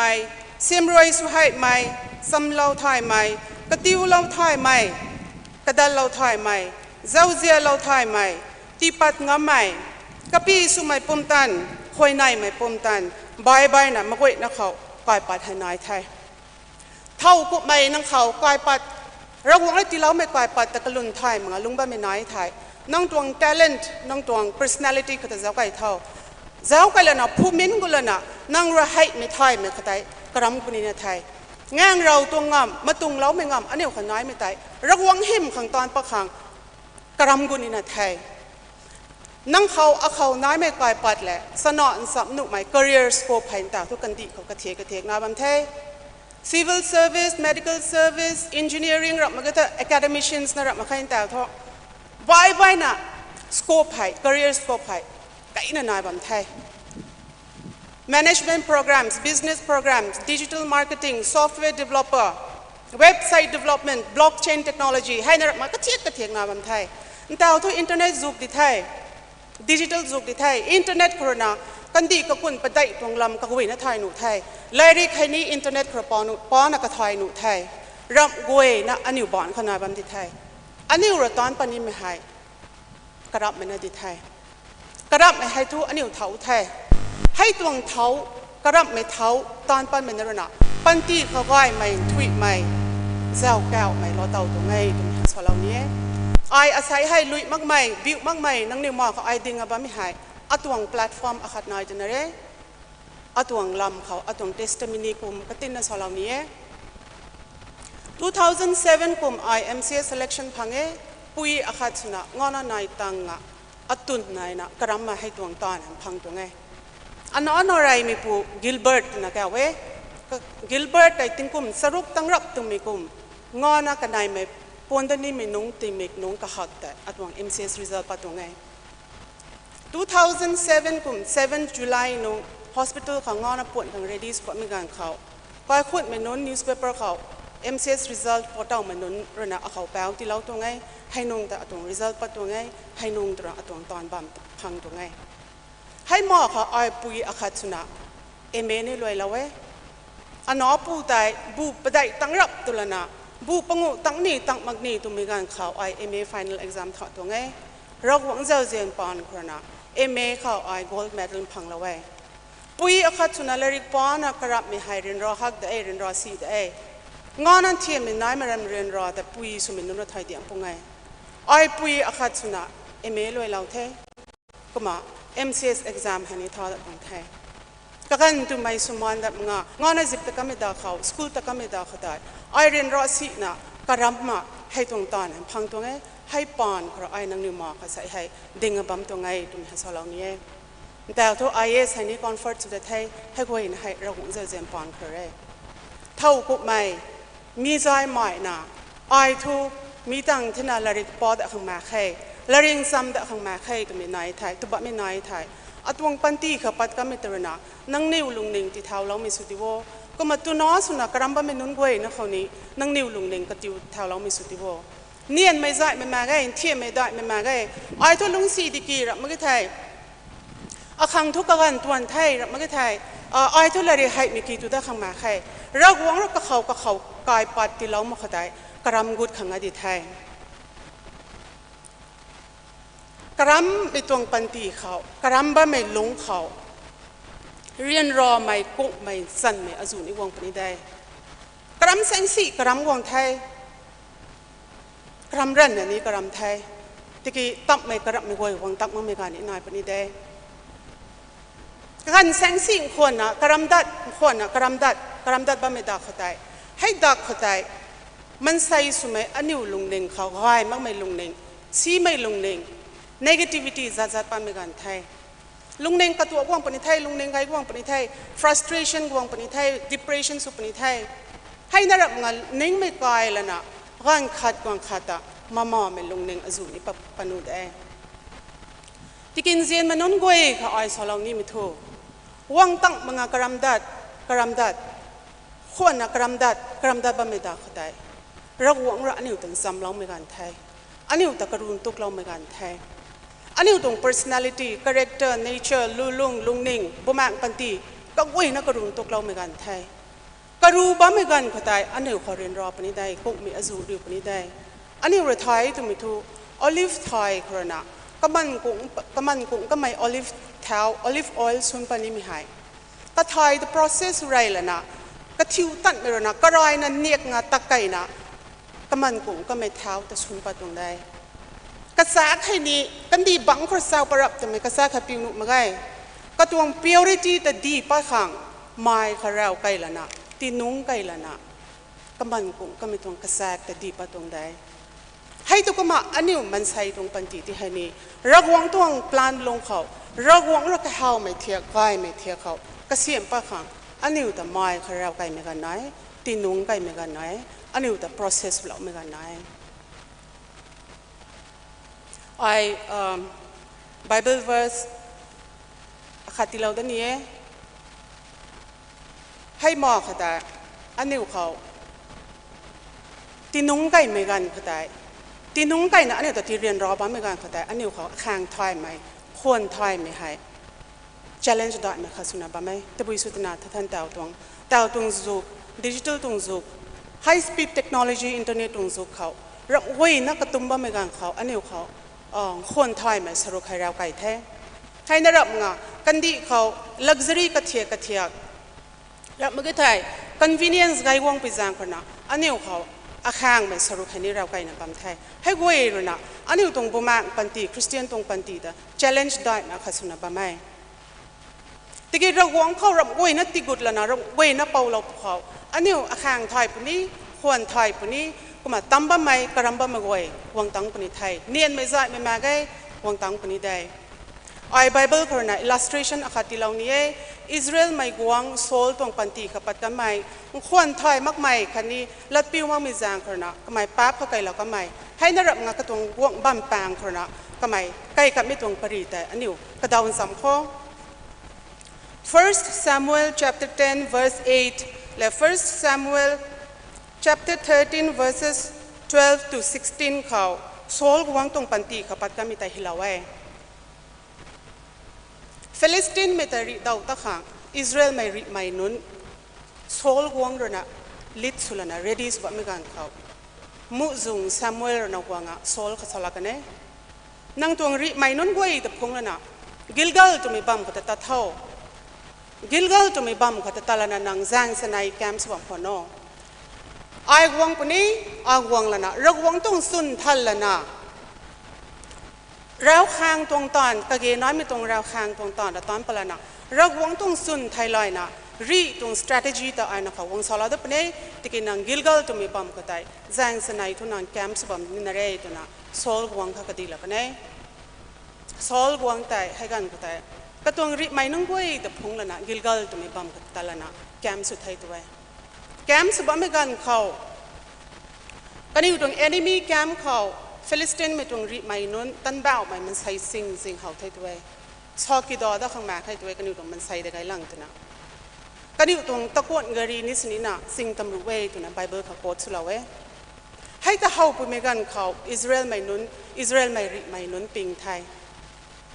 รีสุดตาข้างปุ่มตันมาใคร confidence มาใครกันอยู่ตรงแคมป์พระปังกับตันนี้ท้ายตัวโซลวงแต่ให้ตะเขานะก็ลงไกไทยรีไม่นุนฟิลิสตินไม่รีไม่นุนนะกันอยู่ตัวแคมป์เขาวงไรนะรีก็เขากันนี้ไทยอิสราเอลไม่รีไม่ไทยงำกันนี้ไทย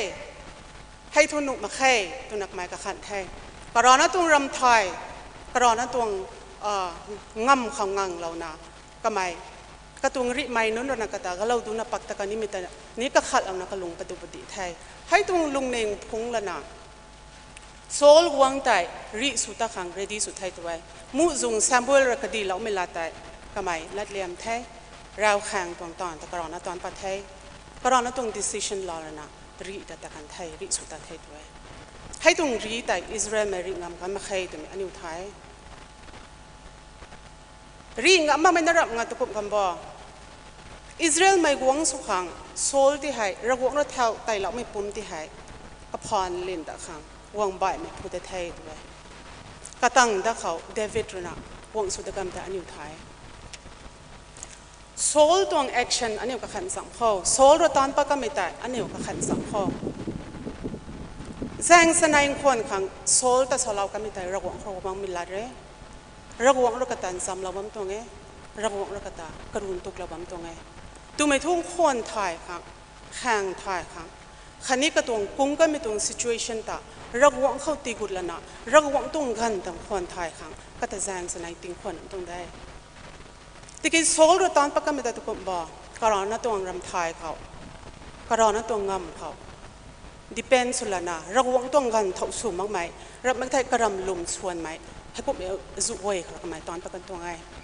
อันนี้ของแต่กระขัดเราวิธีโซลตรง situation แต่กระขัดเราวิธีคงสิมีตรง situation today แทงงำนุกมีตรง situation today กินเจียนมันนุ่นกวยเขาไอ้สลองนี่ไม่ถูกลุ่มไม่พายดิ่งแสงจากมาเก็บให้พวกในการกระไทยแต่ทุกกระแสคัดสมาแค่แต่ทุกคัดสนุดันตัวรับมาใครตัวในการกระไทยอันนี้ตรงรำลมแสงจากมาการไทยอันนี้ตรงปันตีแสงล้วนคนนี้พวกไม่สั่นไม่อจุริววงปนิได้อันนี้รำลมแต่แสงจากไม่สุนัขมันใส่ตรงมิกซ์เขาละเมื่อไทยอันนี้ตรงรำไทยเขางำตะลักนี่ไหมกระแสงน้อยตะลักนี่ไหม impossible situation อจุริวปนิได้อันนี้ตรงปันตีแสงล้วนคนนี้ให้พวกมีการเข้าใจกระตวง situation ใจบุกแล้วนะก็จะจากแล้วนะกระนะให้ตรง situation จะ deal สุดแล้วนะ control ส่งสวรรค์ไม่ไทยโซลกวงเขาโซลกวงตรงปันตีกับปัตตามิตุกมารับงวยนะอมอยงามกันนี้ได้เรียนรอนะข้างอ่ะกระรำเล่ามาเวยนี่วงตังตัวรับมาไงตะกี้เราวงเขารับงวย surrender สุปเขานะรนะรีให้งามนี่นะได้ก็มาตั้มบ้าไม่กระรำบ้าไม่เวยให้วงตังขังได้อ้อยคำสุยมือเขาไปบังตรง illustration นะคะที่เรานี้ bamboo tree นี่ไปบังตรง illustrationใจน่าเขาเท้าใหม่ไปบังให้ตะกบมันลิงโซ่ตะกบมาเท้าโซ่ตรงนี้อันนี้เก่งสัมเราตะโคให้ตรงไปบังให้กระทูหรือลิงไอ้ตัวลิงไก่ไม่กันเขาใจกระเกยน้อยไม่ hard ใจกระดักซ้ายแล้วนะที่มีปุ่มดุยซ้ายบางคนไทยตัวที่มีปุ่มดุยซ้ายว่างติสนี้กระบวนคัดเท้ามาไอ้ตัวติงกุมอาคัดลงเขาให้ติงกุมอาคัดลงเขาให้กระบวนคัดเท้ามาไอ้ตัวติงกุมกันในไม่กุมนี่ฮาร์ดแต่กระดักซ้ายบางทีน่ะลิงก์ไก่ก็ไม่ถูกกุตระนะกระบวนคัดเท้ามือไอ้ตัวให้กุมกวางไม่ให้ติงกุมกระทุ่มประได้วางตั้งสนิน่ะกระบวนเกียกตัวไม่คัดเท้าปันมือไอ้ตัวให้ตรงไปถูกกุตระติงกุมประได้รับฮาร์นี่ซ้ายดุยนี่ซ้ายแต่มีกุมซ้ายวางไทยให้ถูให้ไปถูทุกครั้งมาไม่ถูติดไทยตอนอันนี้ก็ขันปนี้ได้ติกิติงกุมปังส่งตั้งรับตัวไม่กันเขาได้กระบวนเฮาก็เฮาปนี้ไทยตัวให้บวนก็เฮาก็เฮาไม่ได้ให้บวนเกียกได้หับต่อสรุปลงเขาฟิตริกสัตว์เท่าในตัวให้ตรงไปบางตาติงกุมประได้รับด้วยสายตันที่สินี้กระบวนเกียกตัวไม่ติงกุมประได้ลงเขาเท้ามาไม่ได้หับต่อสรุปลงเขานะคะให้ตรงไปบางตาฟิตริกสัตว์ไทยกับกูในไทยตัวให้ตรงไปบางรำเท้าอันนี้มากรมสังข้อไปบางแต่ไปทูแต่กระบวนคัดเท้ามังสนินะกันดีบังเขากระมอนจังสุยนะจังบำตรงได้กระมอนแต่จังติบมาพวกเขาปวนสิ่งหวงเมืองเขาให้บังแต่ดิ่งมีตัวรับไงไปบังแต่ก็เงากังเงินเท้าพวกเมืองเขาก็บังแต่สปอร์ตส่งอ้ำขังกระมอนจังบำตรงไงอันนี้มีกระเฮามั่งไหมกันดีบังเขาแต่ติงกุมไปได้บุญนะกระมอนจังสุยนะจังบำตรงไงให้ตรงไปบังตรง illustration คนนะอันนี้ตรงลุ่มไม่ปันตีคนไทยไม่แข่งไทยไม่ปันตีคันนี้กระรับไม่ปันตีค่ะปรอไกนั่นล็อกนายอันนี้ตรงปันตีสังล้วนคันนี้ตับไม่เว้ยกระรับไม่เว้ยกระเฮาไม่เว้ยวังตั้งมาภูเขากระรำรันที่สินี้วังตั้งมาภูเขาอันนี้มันจังบ่แม่อันนี้มีกระเฮาไม่ลงเขา อันนี้มันจังบะเมรักวงรักอันนี้แต่ process เราบะเมตัวมีให้อมูริเขาไงมันไม่ลุงนิ่ง negativity นะอันนี้แต่ใจเบียกไม่รับมึงอ่ะคนไทยไม่นุ่นแข่งไทยไม่นุ่นสุดที่เขาตอนบ่มขังกระรำบ่ไม่รับไม่ไทยตอนบ่มหน่อยตังอ่ะแก้วเรนไม่แต่ตั้มอ่ะกระรำบ่ไม่นุ่นก็ถุยนะเขานี้ลุงนิ่งตั้งขินไม่รับมึงอ่ะลุ่มไม่ปันตีคันนี้กระรำไม่ปันตีขตันบูกุติเขาก็มาก็เขาระวังระกายปัดกายไม่ตีเราไม่เข้าใจกระรำกุดละนะก็ไทยไม่นุ่นสุดละนะก็บ่มคนนะอารมณ์โรคไม่ตรงจัดตัวงานเราสุนะมาตรงเราไม่นุ่นสุบัมที่เขาตัวไม่ให้สอนเราหน่วยเรานี่เท่ตั้มบ่ไม่กระรำบ่ไม่ก็ห้วยนะรู้เขาทุยไม่ก็ไทยไม่ระวังตรงสวยเหี่ยมน้ำไม่สุดที่เท่ามาห้วยในตะทงก็ไทย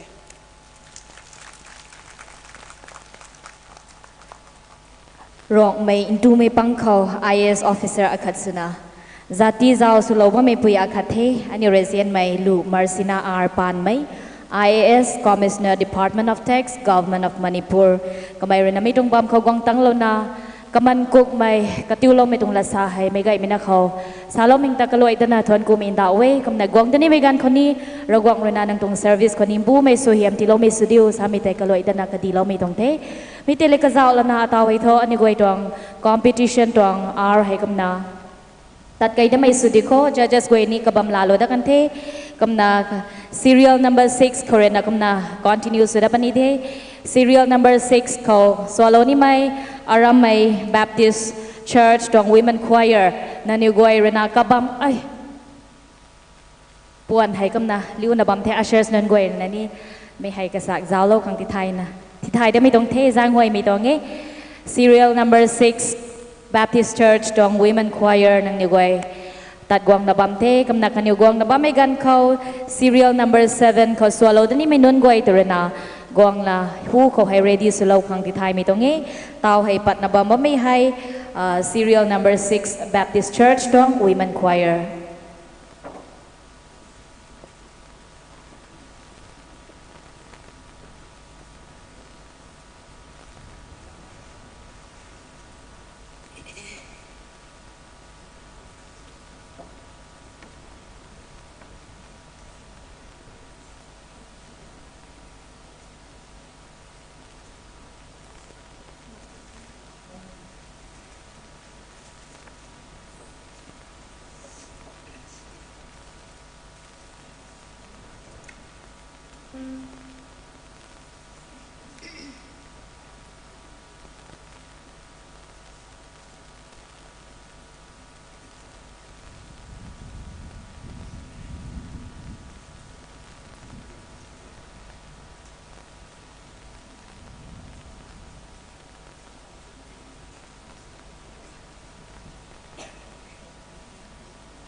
group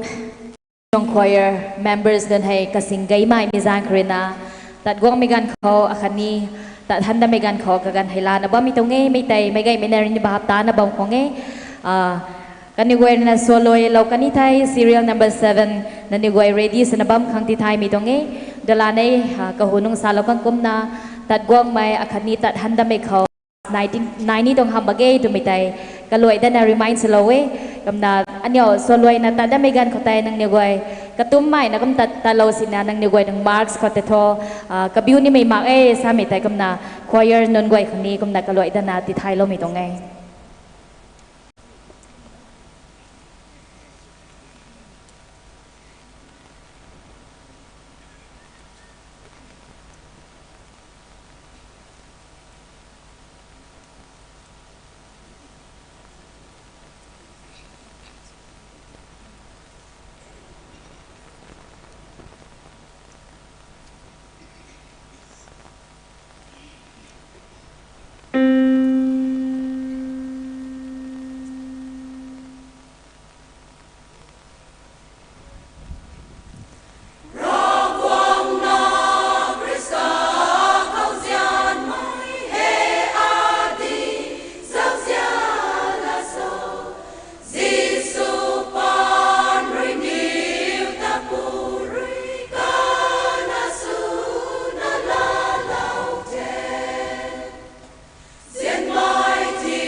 ส่วน3นะส่วนเราดักเม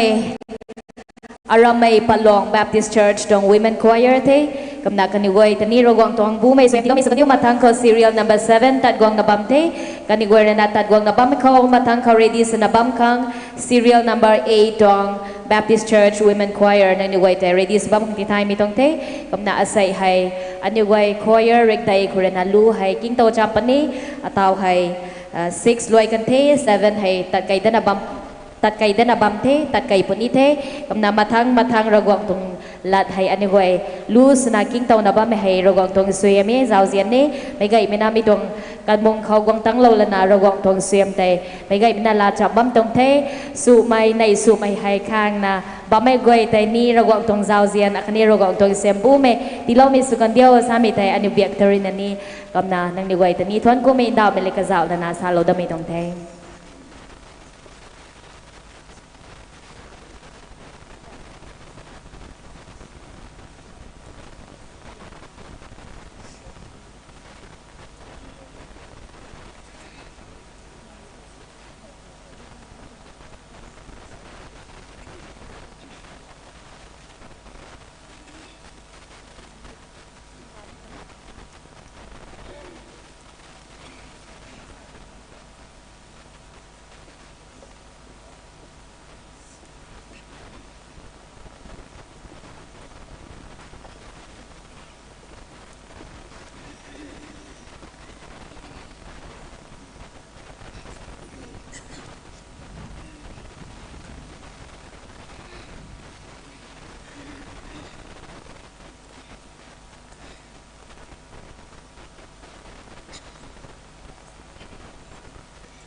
จง Women Choir กันอยู่ตัดกวางนับบัมเท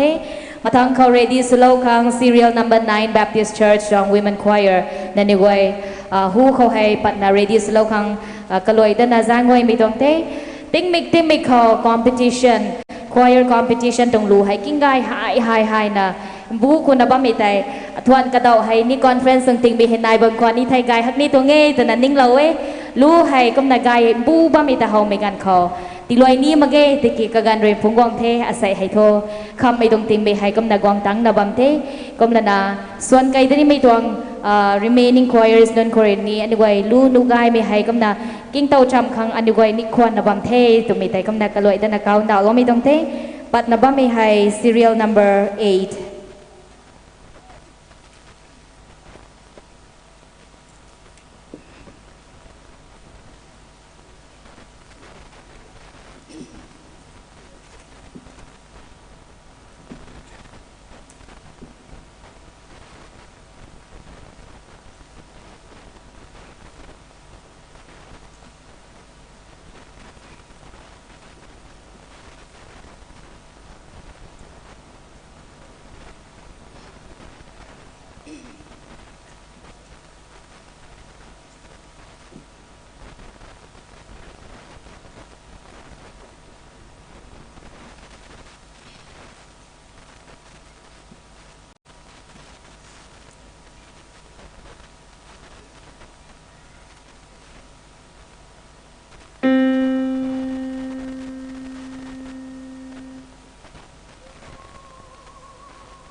Son chui na solo da kan muay the mi thầy serial number 8 ko ba may aram dui gai Luang Baptist Church tong women choir na the kaniguay tani thon ko the ragong tong sembu may tilo mi sugan dito ataw hay tadgong da na ba mi hay serial number 9 tong Baptist Church women choir the kamna kaniguay na tadgong na ba mi gan kaw serial number 10 kaw solo da ni may choirs non na niguay na hu ko hay pat na radio slow kang tithay mi tong the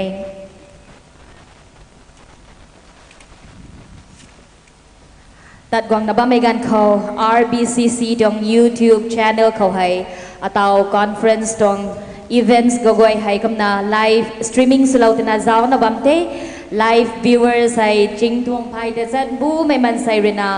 ตาวตัดไก่นับไม่ตรงกำมงกวยให้กันกวยเรนี่ออนไลน์ตรง through โคเรนานะเจ้านับเตสาไม่ตรงจำแต่ไม่ไก่ไม่นักคนนี้ก็เกาอีดาวแล้วจะไม่ตรงเต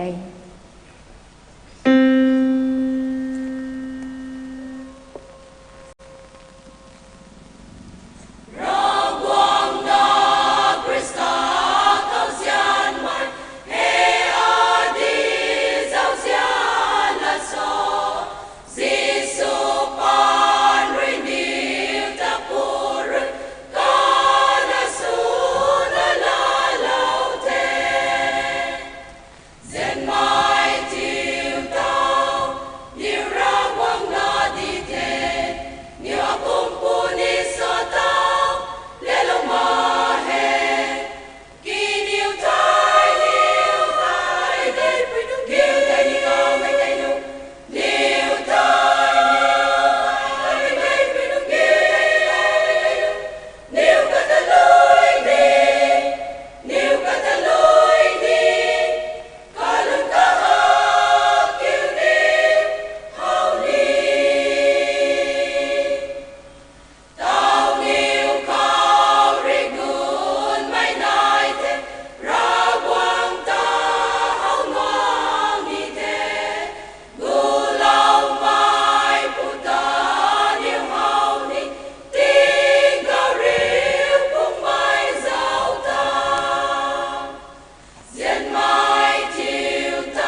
ส่วนเราก็ไม่ไทยอารมณ์ไกด์ดิมจังดู Baptist Church ตรง Women Choir นั่นเองกันอยู่ส่วนจุยนะส่วนเราก็ไม่คงตาทอนกูไม่เล็กกระเซานะระวังตรงเซมบูไม่ตีเราไม่สกันเดียว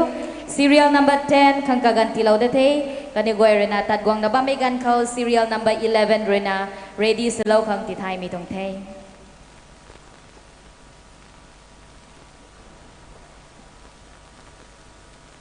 กละเขาพอเราก็ไม่ได้ RBCC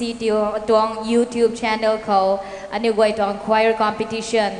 ให้เจ้าหน้าบ้านมีให้มันใส่จริงทุ่มไพ่แต่เสร็จบูรณาเตาให้กุมนาเจ้าหน้าบ้านเตะกันอยู่ไว้แต่นี่ริวเรามีสุนัขไม่ไว้นะบันไดนี่หิวเราคนนี้ทอนกุเอกุมนาเจ้าเราหน้าบ้านไม่ไว้แต่นี่ทอนกุเอกุมนาเจ้าเราไม่น่าหำมันนะมีตรง channel แต่นี่ like คันนี้ subscribe สุโลปัวสามีตรง request ให้นี่ไม่ไงไม่ได้เขาที่ก็ดีเราไม่ตรงไทย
ส่วนจุยนะส่วนเราได้ขโมยเทมีแต่อารมณ์กับเตา Baptist Church ตรง Women Choir นั่นเท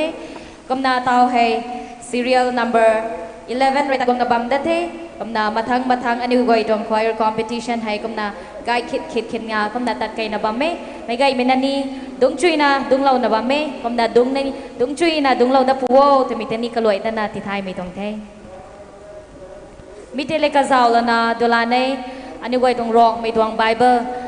compact size ที่ไม่ตรง size เขาแต่นายตัวเราแต่น่ะไม่ก็เป็นอะไรในนี้ก็เฮานะ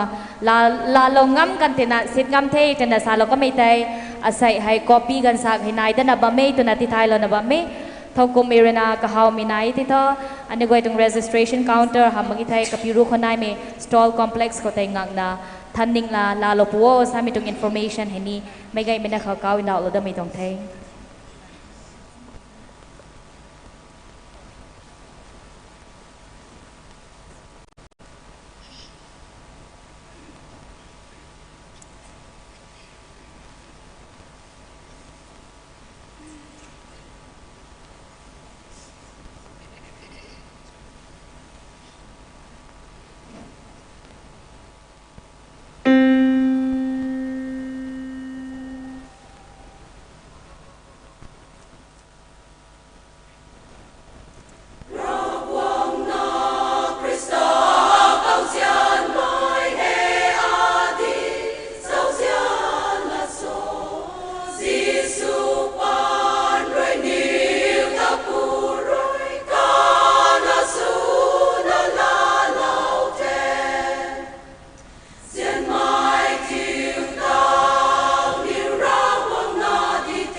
mi tai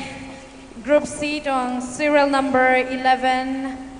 Tamang Long Baptist Church Women Choir katang khao serial number 12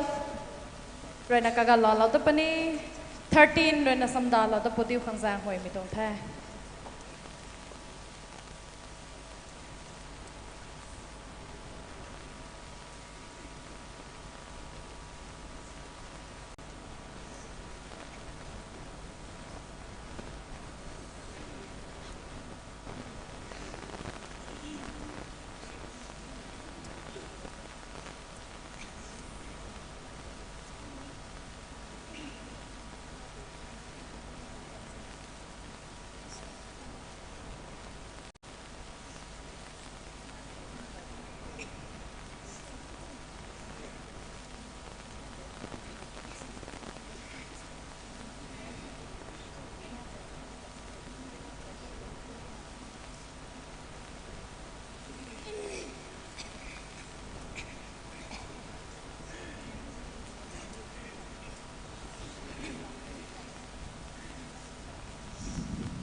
Tuan kue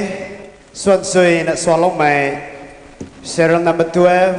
aram Rank Bang Baptist Church kan yêu mai kue na ban hu chui na holo da khao aram Rank Bang Baptist Church mai pui kue rina Suan Sui na swalong mai khang rawok soi hiam nang niu khao nai mi su kan diu mathang khao tao tại quang lo na ba mi hai serial number 13 kan niu the kuma samdalo na bam khang serial number 14 nang nirina samdalo na bam puaw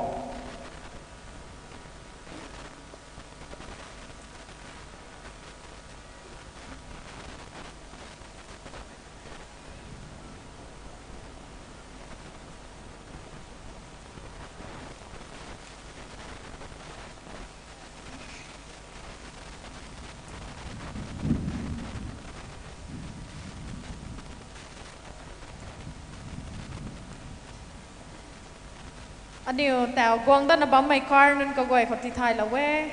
anh yêu highlight cái này có bằng thật cái thục hay feel sự lão không số khô cái gần hay anh yêu ta nó bấm bây giờ rồi cái này program hay bảy nó tay sự nó bấm ấy competitions hay อันนี้ก็กันไม่ไกลนะคนนะเจ้านี่นะอกุลนะบ่มีกระทุยนะเราเจ้าเต่างำข้างใต้มีให้สำดานนะบ่ตินอะไรก็ไปแซงเลยไล่แต่กันในกระทุ่มแต่ฟอร์มสลาวละนะกองทิ้งเราปัวแต่ไม่ตัดที่ทายกันรวยเราต้องไม่ต้องแท้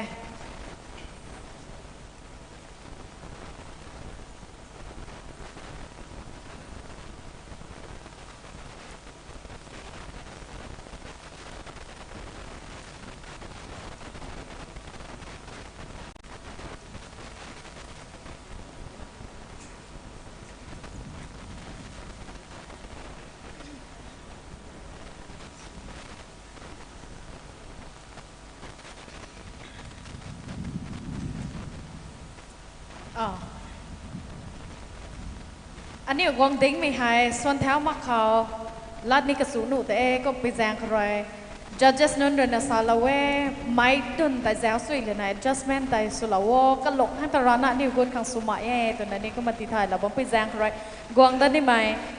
กวาร์นนก็กวยก็ตีนิ่งเต่าเราไม่ต้องแพ้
serial number 13 Town Baptist Church จะแมงลองกันอยู่ในส่วนจุยในส่วนละเวก็ยังกับทุยในส่วนจุยในส่วนละบ่แม่เราหวังเห็นได้เป็นสุกันเดียวแต่ตาเดินบ่ไม่หาย serial number 14กันอยู่ในการกันรอเราปุ๊เดียวกำตังกันในไทย15โดยใน ready สลาวตะบัว15ต่างไทยอันนี้มาตักขัด break นายตะปนี้ break กันเขาไทยอารมณ์สบุงหลวง Baptist Church choreography ลาเรานี่มีนนทรี ready สลาวปุ๊เดียวขังจางหอยไม่ตรงแท้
ทนกูเว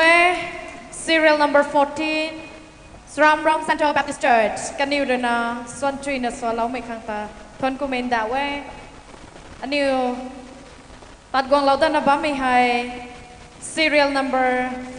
15กันนิวเดนะส่วนรวยเรากันไทยอันนิวมาตักขัด judges นุน break ล้อไม่สนาอารามสบงหลวง Baptist Church ไรนัก choreography ให้เรียนเราปนี้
ไปในทวนกุย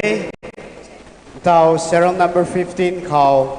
ส่วนสุยในส่วนไก่โลกันใหม่ around Pylong 1 Baptist Church เตาส่วนไก่ก็ไม่แต่ around Pylong 1 Baptist Church ไม่ปุยกวยเลยส่วนสุยในส่วนไก่โลกันเทนั่นนี่รู้เขาเราวกสวยยำแล้วไม่เสือกันเดียวแต่อันนี้ขังรำสบงหลวง Baptist Church karana choreography hai la lo podio arrange na ba me da khao judge pang ni ko man tha khat tu la po tho taw tho ani on tu minon ka goi rana ka hao liang me thia khat na su khani second ka sak na kha nang khau na de te mi za ta su khao mi kêu khát là khát đen khao kari pani na re cái năng khao na đe từ na anh yêu lát xí mi sao mà khang có mấy cái năng khao na đe rõ quang soi hiểm này điều từ mấy ta khát khát khao xoay lâu giáo kho nè 1, 2, 3 xoay rắn ra xoay nó sao nè đây anh yêu năng khao na đe nó xoay nó sao mi gió ta sao lâu anh đeไม่ปล่อยไม่เขาสอนเราเรียวนั่งเขาน่ะได้แต่ไม่รู้ตาสายคอนเฟรนซ์กันเลยไม่ปล่อยไม่เขาสอนเราเรียวนั่งเขาน่ะได้เราหวังเสียมนายเดียวแต่ไม่รับบังคับบ่อยไม่อันนี้ไกน่ะสอนแต่แน่แค่แต่ไม่แต่ก็มาเรียนเราไม่ต้องไงอันนี้ serial number 1คือ15งานตาไก่เราไม่นนกล้วยกันตาบ้านใต้เนี่ยหิวเราตัวคอทนกูเอก็มารำสบงหลง Baptist Church กันกันตีเราแท้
ส่วนสุยนะโซโลใหม่อารามสาวกลองแบบที่เชิร์ชวีแมนกันอยู่ทีมเลยนะเขาก็ไม่ลามสุยนะลามโลกันเนี่ย ก็มันจะให้ Central Committee ของกระกันที่เราแท้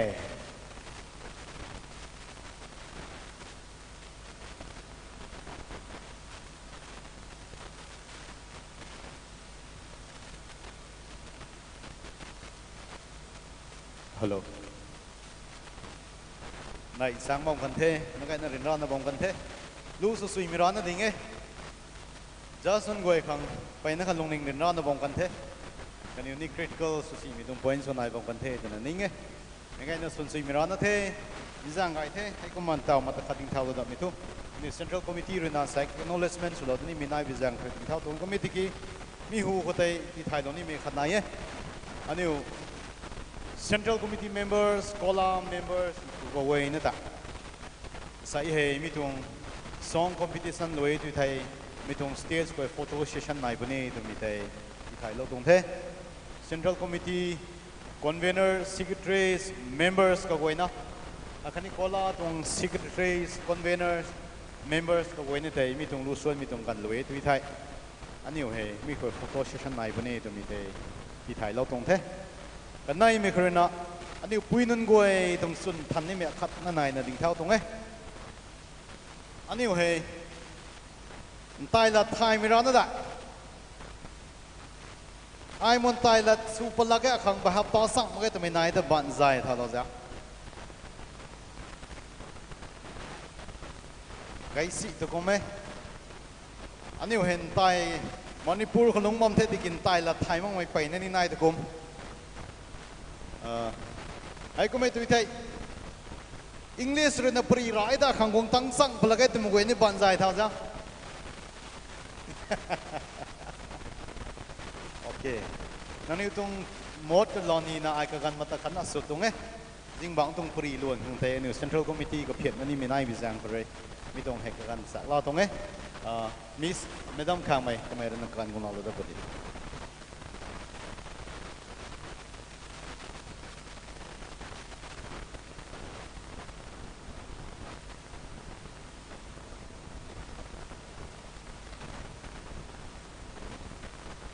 วันนี้ตะการมีติงซุงดุงดิดุงเรียนรักไอ้ของแท้ก็บอกสินี่จิมบังเซงติ้งสิกนะจะกดบ้ามันทรงต้นไหนปานรายการใหม่ของแท้ไหนนี่ไงไม่ลงเด้งค่ะจาร์จิงในสุกไอ้ใหม่แล้วก็จิมบังดุงเซงใหม่นี่มีเซงคือนะก็น่ะอันนี้ตรง citation acknowledgement เสกที่เราฟังคือเกี่ยน่ามีเซงคือคริสเตียนอาคัดสุมีอาคัดและขัดแต่ appreciate เราไหมถึงกูน่ะเราไม่เห็นนี่เรากงไรจุนไม่เย่ก็น่ะตีเรามังหนุ่มมังไม่นน citation นี่นิ่งตรงนะบ้องคังถึงกูเทศนะตีเรานี่ไม่นนอาศัยนายจิมบังคังสิหน้าเราไว้ใส่เธออันนี้กกันติ้งแสงหลังนั่นมีเซงกรไม่ตรงกันนะเขาไปตรงเทศก็นะใส่รันตรง conference ให้ดีได้ก็ไม่60 lakhs budget บูเหลี่ยมนั่นเนี่ยตะไคร่หนุ่มบ้องตรงเทศลงเขาว่าก็หลงเขาใกล้สูงเฮีย building เขาถ้าหัวหักวันเทศก็หลงเขาpillar กุลุนเฮาซีไหมนี่เฮาตั้งเมื่อไหร่นั้นแหละ foundation น่ะตั้งน่ะสุดนักการนี่กุลุนเฮาไหวปะตรงไงให้ตะกุมน่ะใส่ตรง conference ได้ไม่เร่งปะมีอะไรกุลุนเขาเฮาเมื่อไหร่อันสิ้น backbone น่ะตั้งนะปะไม่นั้น committees ไปนั่นไหนคนละ central committee บางเขา sub committees รู้ให้นายนะปะไม่รู้บางเขาแต่โกลานี่ก็เจ้าเท่โกลาบางก็นี่ sub committees สกิลนายเดียก็น่ะจิมบังดลาไหนตัวทอกำลังอักขัดก็ลาขัง citation หลังที่เราก็เนี่ยก็ไม่เกี่ยนิ่งตรงนะบ้องขังนิวไม่เป็นตัวให้นี่ที่เราตะขังสุปนี้ก็นะให้แต่ไก่มั่งไม่ขอเนี่ยตรงก็ลา chairman แต่นี่ก็นะสันดานนะบ้องขังสารอะไรไปตรงแท้ไรเรื่องไม่เขาcentral committee เขาตานะบ้องไม่กวยขังก็นะกกันแต่นะบ้องไม่เสียงก็ล้ำซ้ำเขาอันนี้ตรง conference ตรง chairman บ้านเขาไม่กวยนะตรงเขียนสนะก็นะที่เราเป็นให้ตรงใครที่ปัดเราขังอันนี้ตรงRPCC จง Associate General Secretary Outreach Mission Reverend Arimita request สุดจังเทบ้องเขา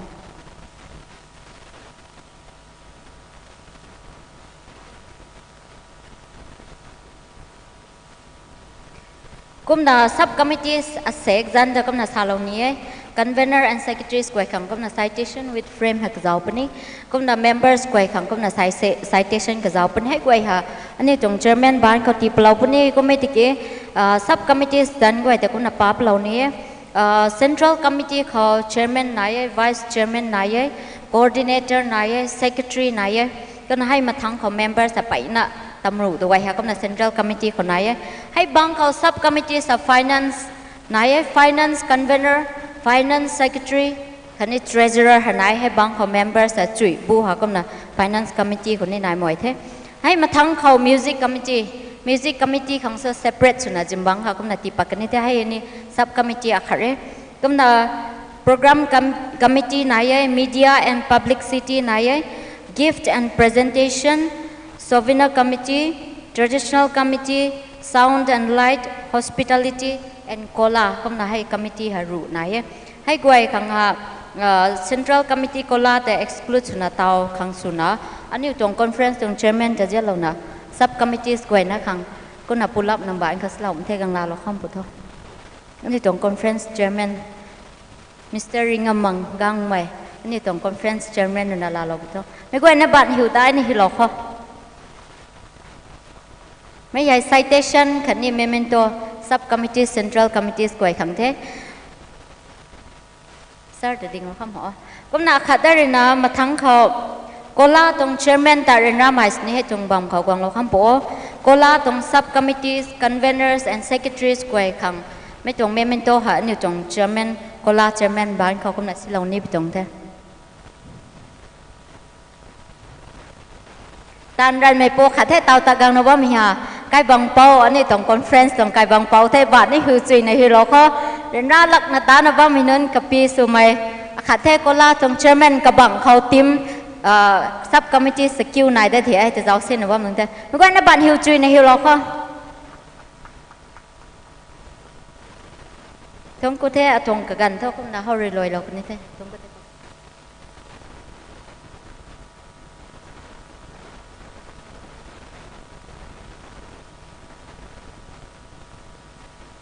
ก็ไอ้เท่ Central Committee เรื่องนักการเรากันเน่อันนี้ Group C ตรง Competition ให้ก็มาตัดไก่ได้ละข้อ Serial Number 16 เรื่องนะการเราจะพอดี17 เรื่องนะจำได้เราปัวก็มากันนี้เรื่องนะการเรานะตัดนะบ้ามีลงเขาที่ไทยเหล่านี้ Combine Choir ให้อันนี้ส่วนเดียวกันนี้ Group C ตรง Combine Choir ให้เพียงให้ไทยอันนี้ส่วนเดียวกันนี้มีแต่ Competition ให้รวยยะท่าอันนี้ส่วนเดียวกันนี้มีเข้าใจเบสเจมทุยก็ไม่เรื่องนะ directing ให้ตีเราดับปนี้ก็มาตีไทยเราเว้ Women President Group A B C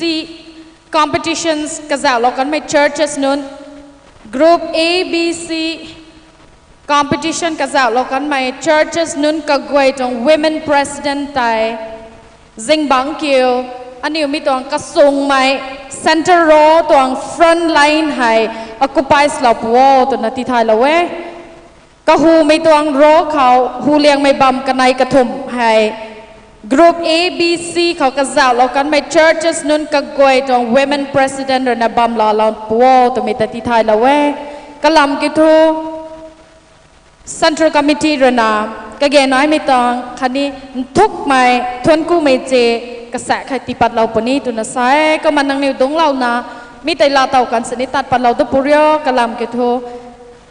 โฟโต้ล้อไม่กันไทยก็มันน้อยปนี้ตุนที่ไทยเราตัวไงมีให้ซิงบังขังไงซิงบังกันลมไม่ตันดวนกันเขาขังตะเร่ก็ไปแซงขรอย Women President บัมมังนังปุ้ยในนี้ Representative อาคาดไม่ขินอาคาดทุกก็มากวางอาหูเขากระทรวงไม่ตรงรอตรงอาหูไม่เขาให้ดงเราปัวตัวไม่ให้ที่ไทยเราตัวไงแต่ให้อันนี้ของ Serial Number 16 เรื่องนักการเราปนี้17 เรื่องนะ ready สเราตัวปะเท่าตัวนั้นที่ไทยเราไม่ต้องแท้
Thank you. Xuân suy là solo các mày around Sangrong Baptist Church mày bùi gọi nè.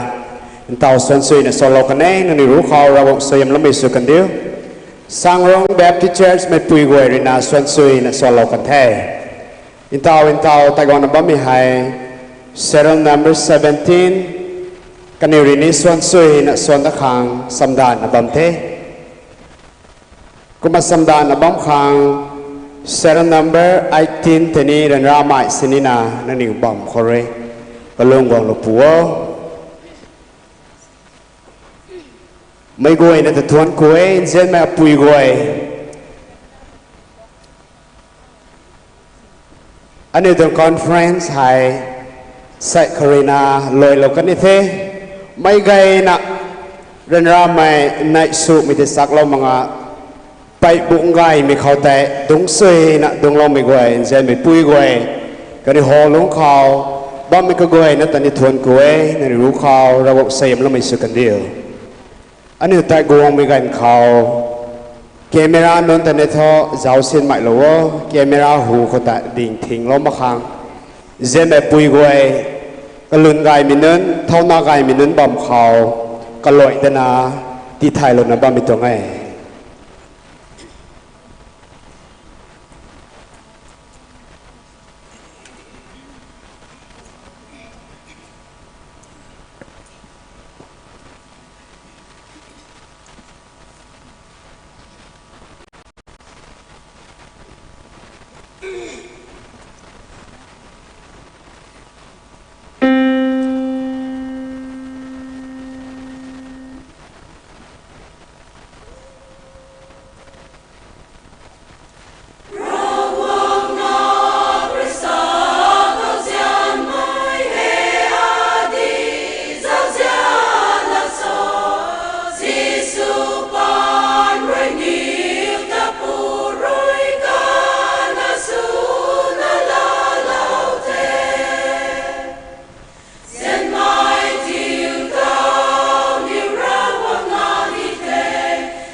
Ban hiệu duy lâu khó serial number 17 Dailong Baptist Church na son truy na solowe ra quang hem dai na su kan dio serial number 18 rồi na kagala lo da podiu 19 rồi na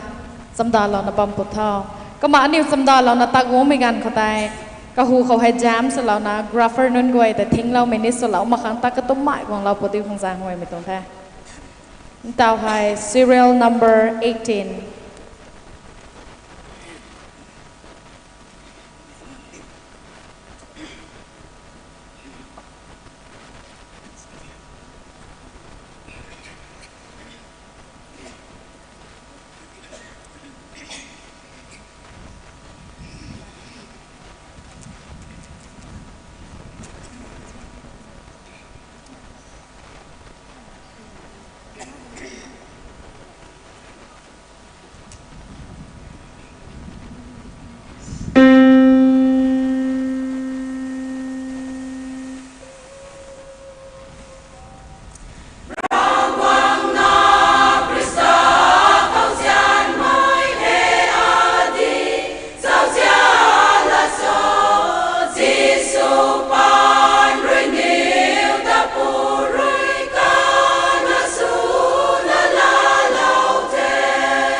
vậy là thuần cuối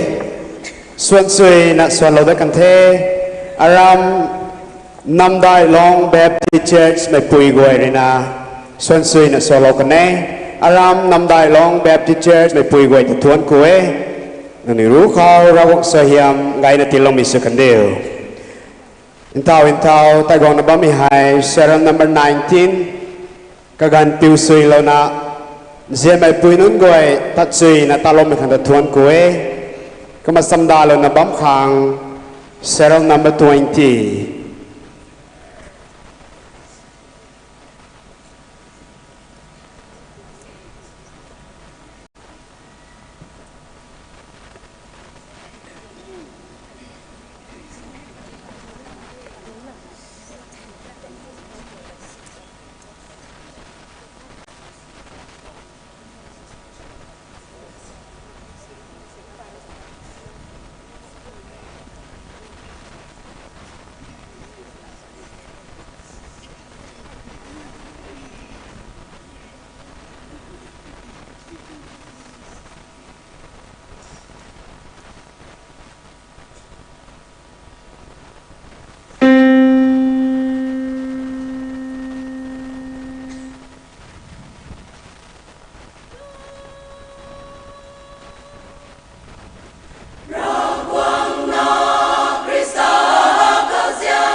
Bạn hiệp chơi lâu khó serial number 19 Trang Đài Baptist Church Cái điều nó xuân chơi nó xuân lâu ấy Thuần cú ấy Tắt gong lâu tên là bóng mai serial number 20 Khang kaganti lâu ấy 21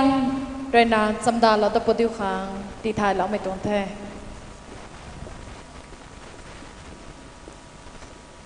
Anh yêu group C tuang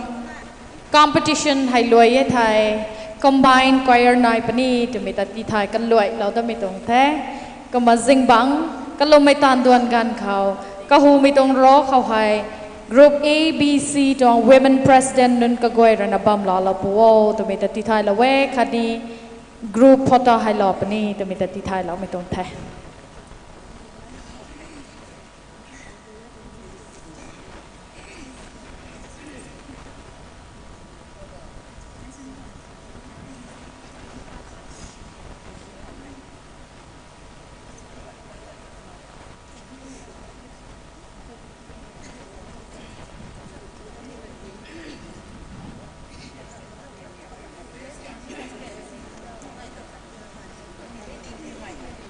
the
Son Train as well away.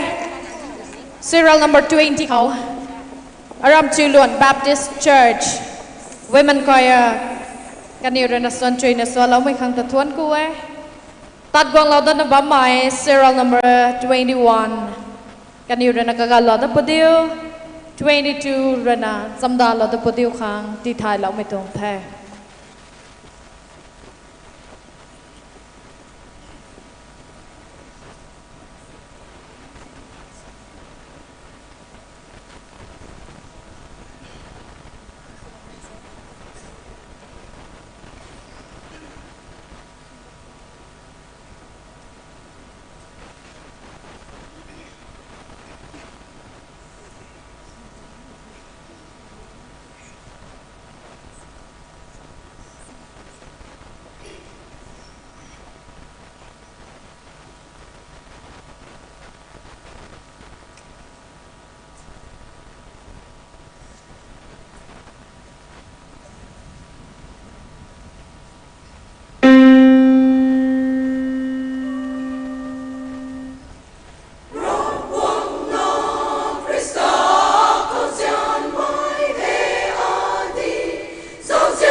ไปในได้ในทุนเทอินเตาส่วนสวยนะส่วนไก่กันไม่ไทยอารามโมเดลแบบเชิร์ชปุยกวยส่วนสวยนะส่วนเรากันแน่ไม่กวยนะบาดหูสวยนะเราต้องกวยเขาอันนี้รองไม่จัดบาดหิวสวยไม่จัดหิวตัวน่ะซ้ำมาคุสนี่หิวไม่จัดตัวน่ะไม่ไก่รำกันดีริไทยนานะบ่แม่ทวนกวยกุมาเซรองนัมเบอร์22 rin na guwang na bamte serong number 23 nang niu ni guwang asamda lokhang di thai lo mitong thai thuan ko thai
Son Chui na Swalloway, serial number 22,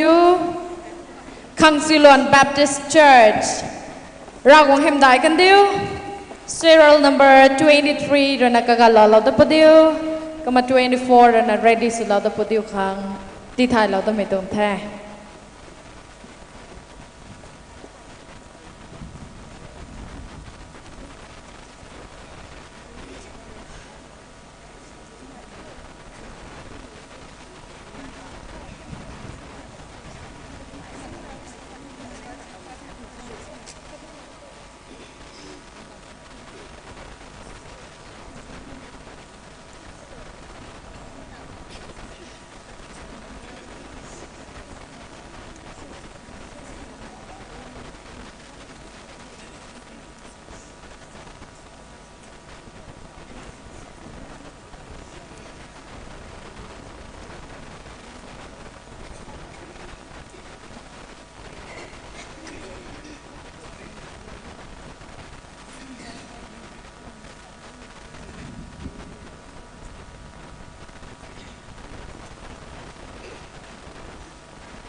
Xuân Sui na Swallow Mai,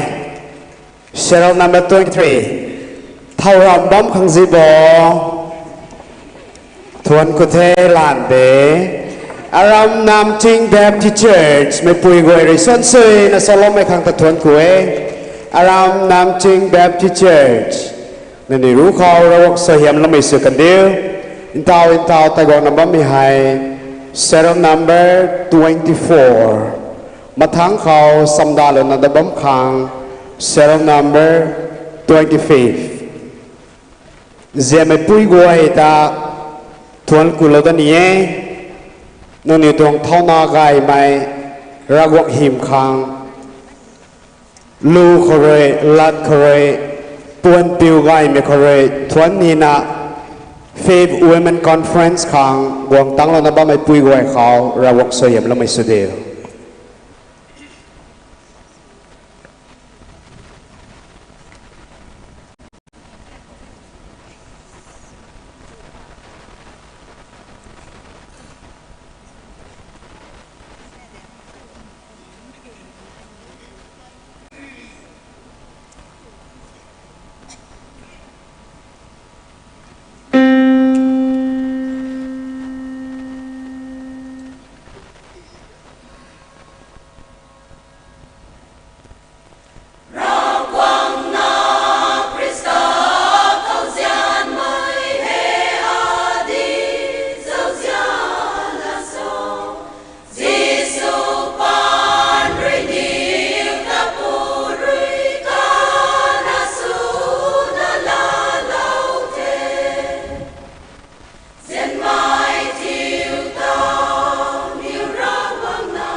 Sonjina Solaway, serial number 24, Longmai 2 Baptist Church. Puinon gwe rena, samchui nan samlau mitai. Sonjui na ani hu ko maswalau na bame. Serial number hai kai na 9 na bame. Tao gong lauda na bame hai 25. Kaniu kang kaganti lawe, kama 26 rena. Samda lauda putiu kang tithai lau mi tong the. ตัดกงนะว่าไม่กันขอลัดบำอาคัดนาติไทยโลนี่ไม่กี่โทอันนี้เรียนมาจากของสมัย Reverend Dr. KG ในลาลงอาคัดนี้กะไกปุย Ruth เทียมลูกษาอาสามคอร์เทกันดีกว่าให้กำนักกะไกให้ FBCI Fundamental Baptist Churches of India ตรง Founder กำนักกำในเรนนี่ RBCC เขาตันจำจำได้ที่โคตรนักกริวบัมได้เทกำนักกันในตรง Bible Books Commentaries ให้ Stall number 5 ของพังโลปนี้ไม่แต่ไม่ก็อินเทอร์เน็ตเซียนน่ะลาโลปัวตัวมี information ให้ที่ไทยเราไม่ตรงเท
Swallowกันเทอารามสันติได้ Baptist Church Women Choir บางกระลูสวันจีนะสวอลโลกันเทมาต่อทุกตังเขา serial number 26คือนะ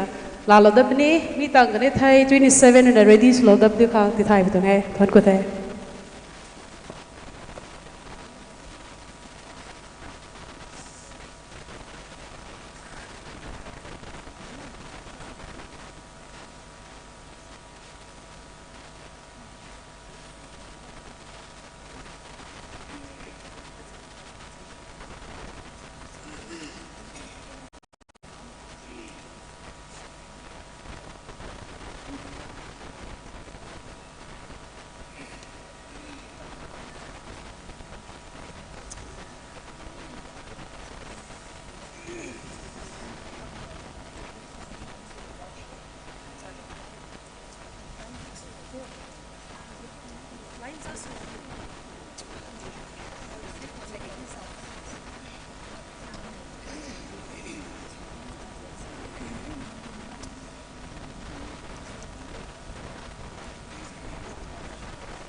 Tuan Kwe from Sangrung Pang Baptist Church Women Choir Parini Son Chui na solo da kante.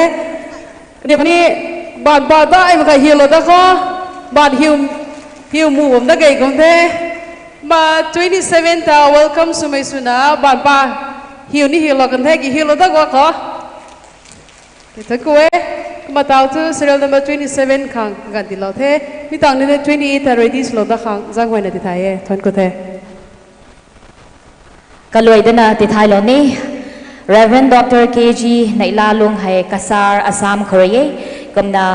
FBCI Samito Fundamental Baptist Churches of India tong founders na bamkhone tikito kamai hai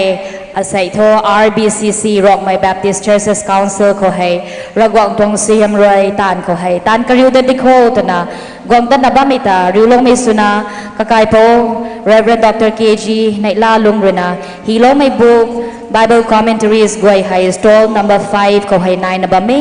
mi hai may gwai na roy kakai po ta support sulo may akadni ragwang tong Siam Roy tan tamachong lo may suna thon yu lo may suna liu lo na pa lo ko tu me hai mai goi na ta kaloi ta na kariat da mai to ngi kamai ri hilo mai box hai kapiru ko nai mai store complex ko tai store number 5 ko tai imphang lo pani thau kom ai roi na zelo na akhani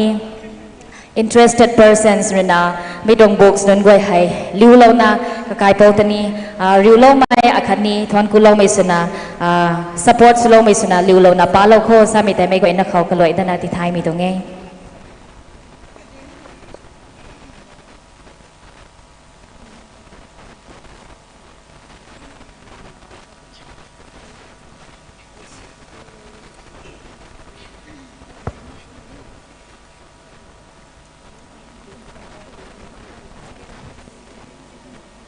ไม่เตะกระสาวเลยนะอาตาวให้อันนี้ไว้ตรง choir competition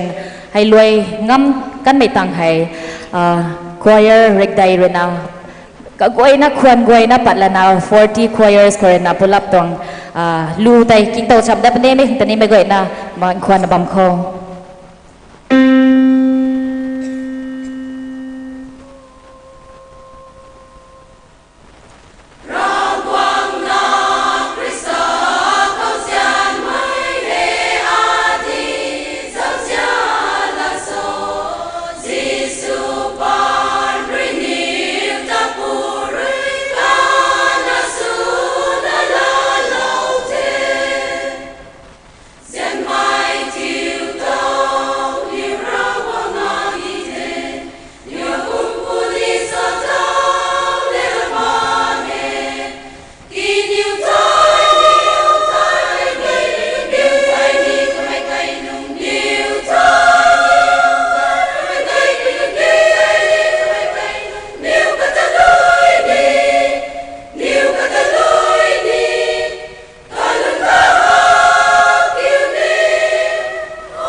ส่วนจุยและสวลดกันเทมีแต่ serial number 27 around Makhom 3 Baptist Church Women Choir ปังนะสวลกันเทตอน28เขา28นายนะบอมเทมีต่างที่29นายนะบอมตัวนี้28ตัดกวางนะบอมเขา29นั่งไว้ที่นี่ ready สวลกันเขาที่ไทยตัวเท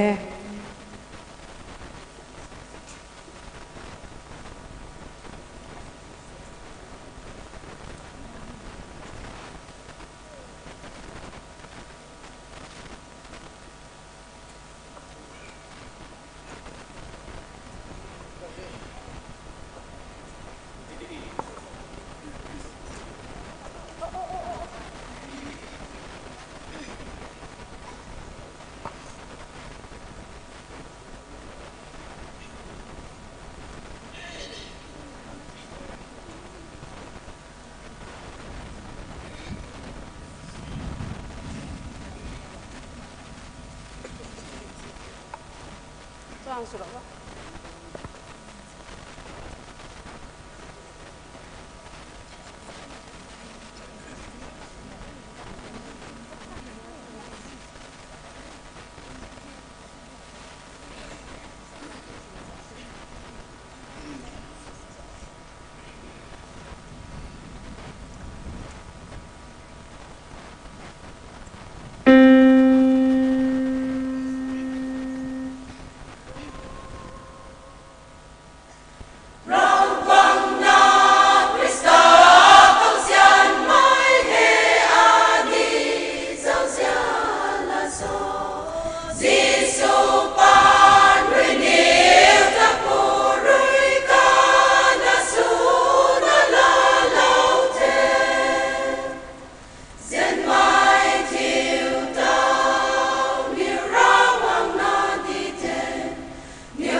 Ginga hak dinge serial number 28 Aram Long Mai 1 Baptist Church and Women Choir Tong Duhai Son Chui na swalo me khang ni ru khni rong tong siam gai men tilom su di tho now to serial number 29 rina ka gong lalam su di tho hi tang ni thai 30 tani ready su lov khang ti thai tong the ton ku the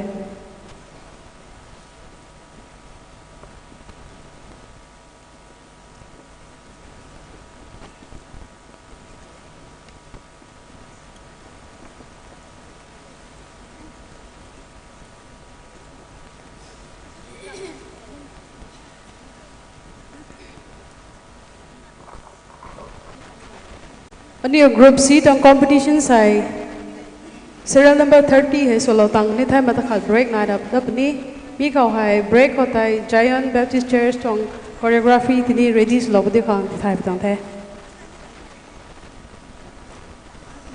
Sigui Long Zion Baptist Church Sigui Long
Tuan Kue Swan Tree in Swallow Kante Aram Rongdai Baptist Church Women Choir Bangna Swan Tree in Swallow Kante Pautu Katang Kau serial number 30 Rina Kagalalo Dapni Mitang Nita Matakat Break Night Ni Mi Kautai Aram Jayon Baptist Church Tong choreography Aram Jayon Baptist Church Sigui Long Tong choreography Night at Bombani Kniota Ready Sulo Dikang Ditaye Tuan Kute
Tuan Kue Aram Pui Lom Baptist Church Women Choir Pangrini Swan Tree as well as the Kante Kamata Matakat Anyway break night up ni mi kau hai break kau hai Jayon Baptist Church Sigui Long Tong choreography Tarina Kagang Lalo Misuti Tho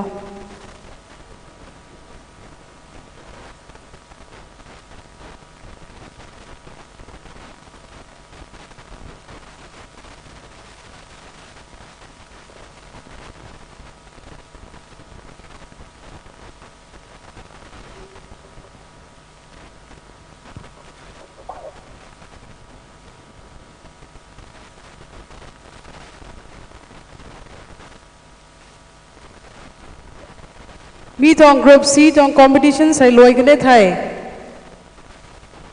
media ka goi na tong photo sessions khanai na bambani kuma media members ko ka zan ba mai media goi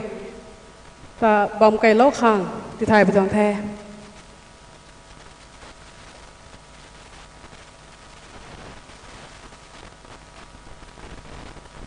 pau pating na ba mi hai Jayon Baptist Church Sigui Long Menung goi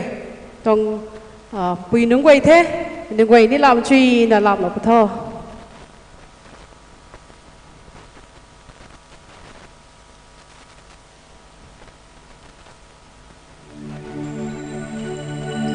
trình tàu rầm lên lung riêng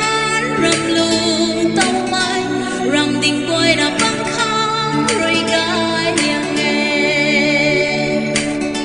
cả lư lung tuang ban xiang hồ gai mây băng cả cùng ta gần buốt rối là tao ngập về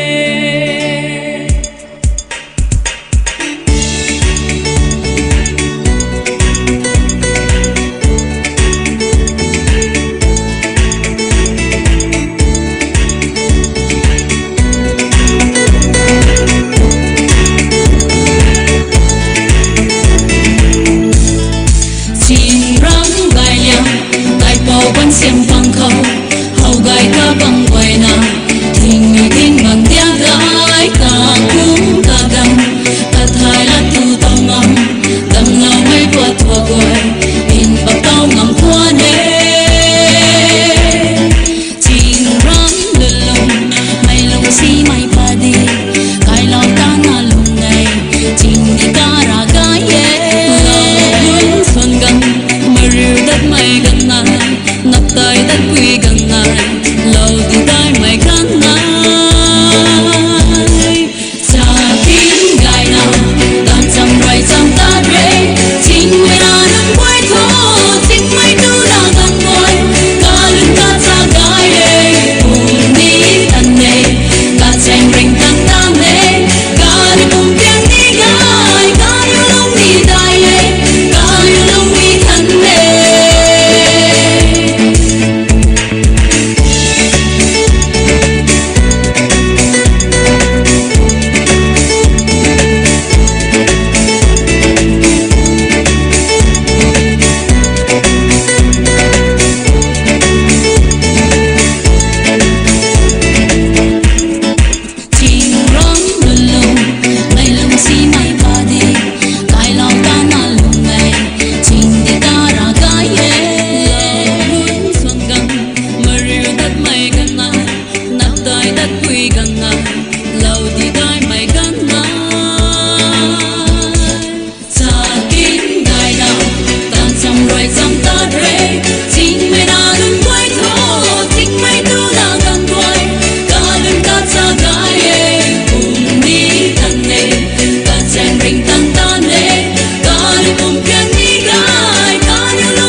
Tuan Kuthe Aram Jayan Baptist Church Sigui Long Tuang Pui Nungwai Street as loading the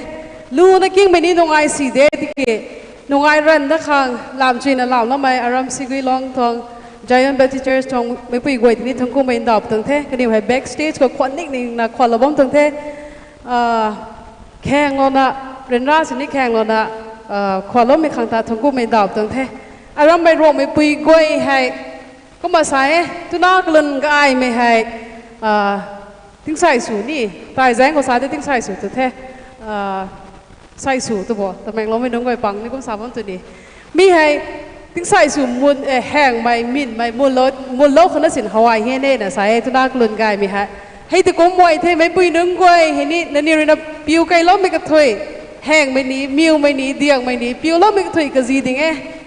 มาสุจุยเท่ดังนี้ยูนิฟอร์มปังนี่ฮาวายสีเท่เขามาดังนี้สุจุยเท่อันนี้สุจุยเท่ทำไมเรียนนะนี่ไงไม่เก่งไหมบาฮิลหรอคะทั้งกูเท่กันไกลนะเสียนติ้งนะสุจุยเนี่ยสุดเลยมาปุยกวยทีนี้ทั้งกูไม่ดอบทั้งเท่เราจะนี่ไว้ตั้งคอมเพติชันใส่กระบังตะไคร้ตั้งสุดที่เขาต้าให้คอมเพติชันกระบังตะไคร้ตั้งครั้ง serial number 31เรื่องนักการเงินลาลาบุตรท้อมีตั้งคันนี้ไทย serial number 32เรื่องนะ ready slow ดับบุตรครั้งที่ไทยตรงแท้ทนกูแท้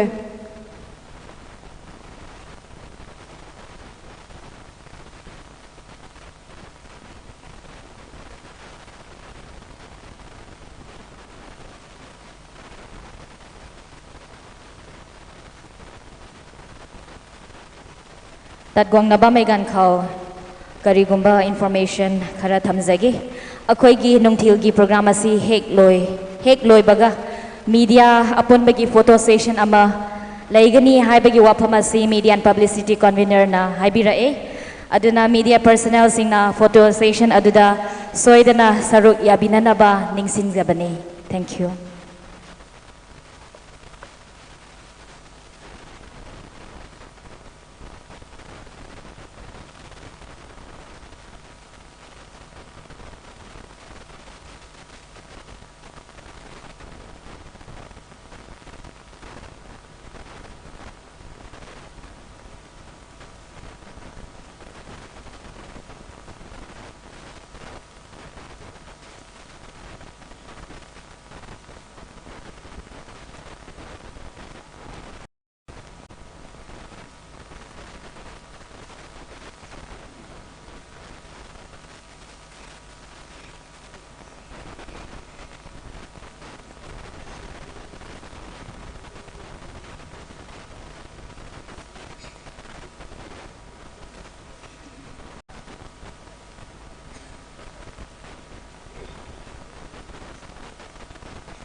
Xuân Truy là số lộc đắc thế mi tại ram khum G2 Baptist Church trong Women Choir bằng thế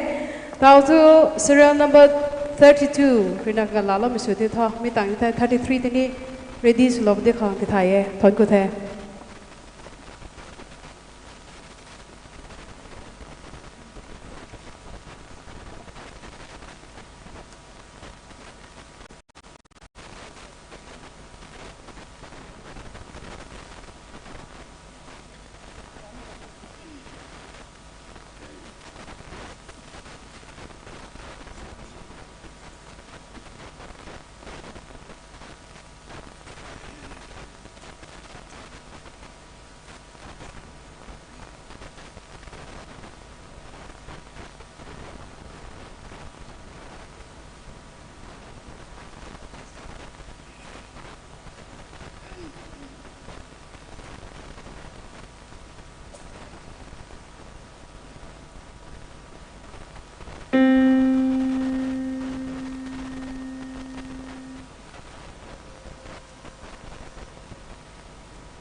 Son Chui na solo da kan sante mi tay serial number 32 Aram Azuram Baptist Church tong Women Choir te Son Chui na solo mi khungta tuan ko te akani rogong ton siam ni wai ko ni buna tilo mi so dito matang ko nai na bamte serial number 33 kani wai na tat gong na bamay gan ko serial number 34 ko swallow da ni mai Aram Mai Baptist Church tong choir non wai to invite suwe nang dio ready sana chamda na bam te ti thai mi tong te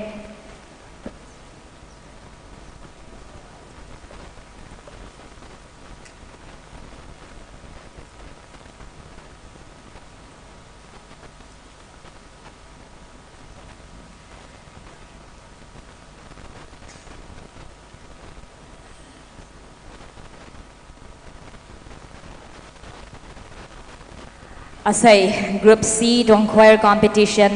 tao phao xuân cây các mấy quay nó khâu hay xuân truy ngắm mấy ra nó thế cũng mà remaining pangu chorok hay nai nó ba mấy hay ni xuân truy ngắm đã panie tụi mình tung lông ninh khâu lông gai mình nai thế cũng là mấy gai mình nó cũng là first hay là đó mấy số thô sao mình ta đi đó mấy tung nghe cũng là tao hay tạt gong nó ba mấy hay serial number 33 thế là 34 nang nagway hay ni ready sa nabam khang kaloy da nati thai mi tung thế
ส่วนจุยนะส่วนเราได้ขโมยเทมีเท serial number 33ก็บ่ไม่อารมณ์ Emmanuel Baptist Church ตอง Women Choir เท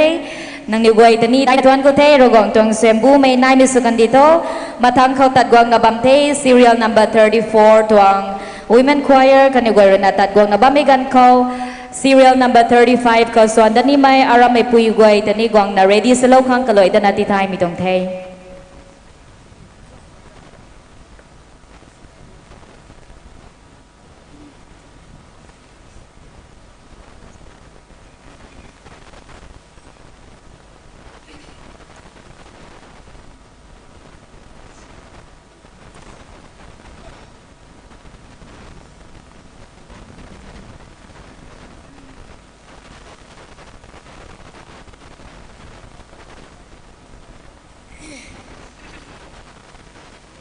ตัดนับไม่เขาอันเดียวมีตรง choir competition ให้รวยไม่กันเขา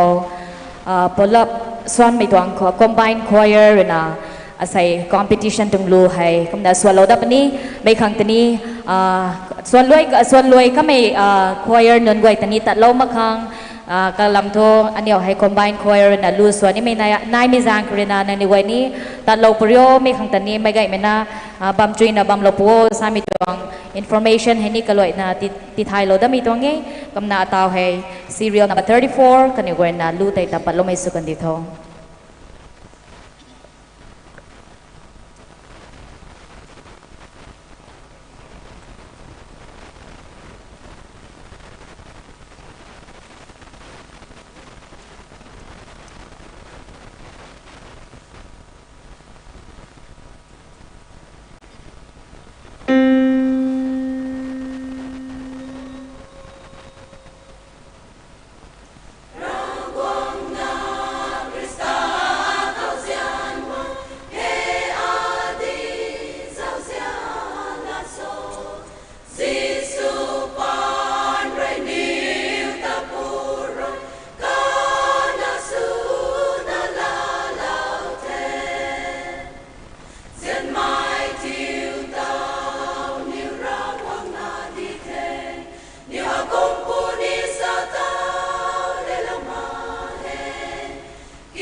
ทวนกุเทตาวส่วนจุยนะส่วนเราก็ไม่ไทยอารมณ์ทิวล้วน Baptist Church ตอง Women Choir เทกันกวยตัวนี้ได้ในทวนกุเทเราหวังตรงเสียมนายมิสกันดิโตมาทางเขา serial number 35กันกวยเรนักกันกงลาเราได้กันดิโต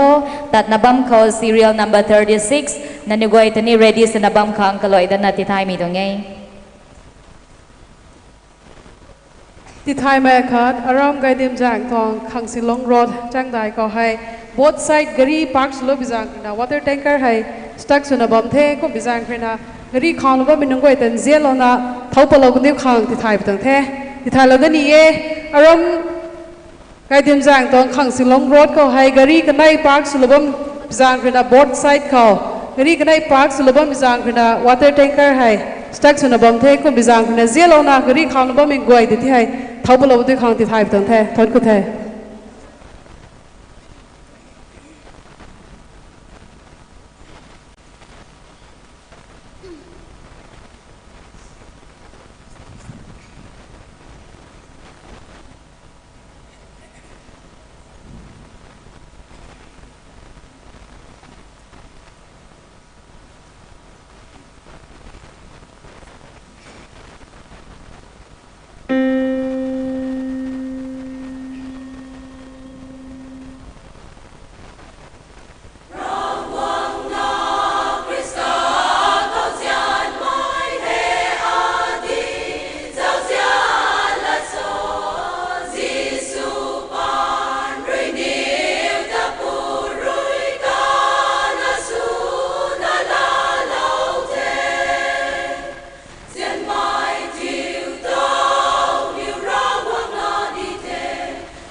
Suan chui na swallow da kan the mi te serial number 35 Buan Rong Tau Dai Giang Baptist Church tong Women Choir the kam na kanugoi te ni thuan ku the rogong tong sembu mai nai mi sakan dito tat gong lo dan na ba mi hai serial number 36 te kam na kanugoi rena suan loi kani tai serial number 37 ko suan da ni min nun goi te rena ku kho hai kalum gong lo na radio sana bam khang kaloi da na ti thai mi tong the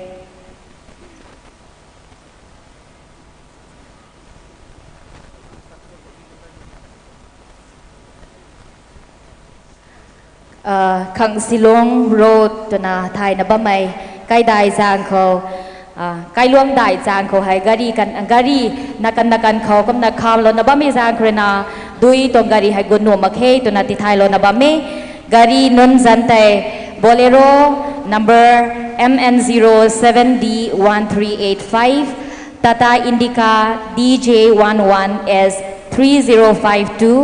Bolero MN07 L0172 XL6 MN01 AW6395 I10 ML05T S48488 mitong gari kai ponon gwai runa gari hai side sulo podiu khang jangwai midonge kalam tho dui gari hai gunu ma mai jang khorena mitong gari kai ponon gwai runa chang ko tapat lana gari hai side sulo podiu khang ti thai da mitong thai thank you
Tao Suan Chui na swallow that kan may tay serial number 36 Aram Suan Ram Lower Baptist Church tong Women Choir te Tuan ko te rogong tong sembu may lato may sukan dito matang ko tatgong lo na bamba may hay serial number 37 te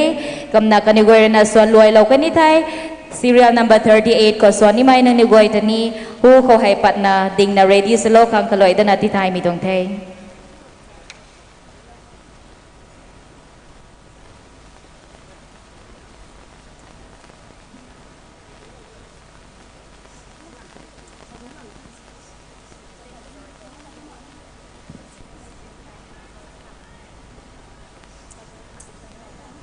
kanyo tat na pamakhaw amukahan na ningsing jage madudi akhoi gi program nungtin gi program se hek loi baga media personnel gi photo session se legani haina ngasai ꯑꯩꯈꯣꯏꯒꯤ media and publicity ꯒꯤ convener ꯅ ꯇꯥꯛꯄꯤꯔꯛꯏ ꯃꯗꯨꯗ ꯑꯩꯈꯣꯏꯒꯤ ꯅꯨꯡꯁꯤꯔꯤꯕ media personnel ꯁꯤꯡꯅ ꯁꯔꯨꯛ ꯌꯥꯕꯤꯅꯅꯕ ꯑꯃꯨꯛꯀ ꯍꯟꯅ ꯅꯤꯡꯁꯤꯡꯖꯕꯅꯤ. Thank you.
Tao Son Chui Nelson kay lo kami tay aram Bamgay Zang Baptist Church dong Women Choir te nang nigway tani tuan ko te ragam kam sembu may ay pang may sakan dito anigway hay kala tani anigway tong ko compare na salo kami tay aram may rong may sa dito ban hiu chui may za le tan na salo kani tikito ban hiu may kwan na katin na churao mai ko me solo kami goy akani tat gong mami goy ta tuan ko te sami suna ban hay hiu chui ni hiu lo to goy ko ni. Thank you.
ทวนกุเทอารมณ์ตาใจไกพุน Baptist Church ตรงวิมควายนะลูส่วนจุยนะส่วนเราก็ไม่ตั้งใจเตากองตันบัมเท serial number 39อารมณ์ไม่ Church ตรงควายนั่นเลยตัดกองดับบัมเทมาทั้งเขาอาศัยตรง Group C ตรง choir competition เขาสนับสนุนคำไม่ participant ปนิเท serial number 40นังนิวไว้แต่ ready สนับบัมคังที่ไทยมีตรงเท information กระแสที่ไทยเหล่านี้อันนี้ปงปงโอเขาจิงบังทงกันลมไม่ตันตัวไหนๆก็ไม่กี่กวางซ้ายใหม่เราตั้งไงนะอันนี้ลูแซมให้ส่วนจุยนะส่วนข้อตัวน่ะลูให้ส่วนเท้าซ้ายใหม่ข้ออันนี้ไม่ก่อยนะให้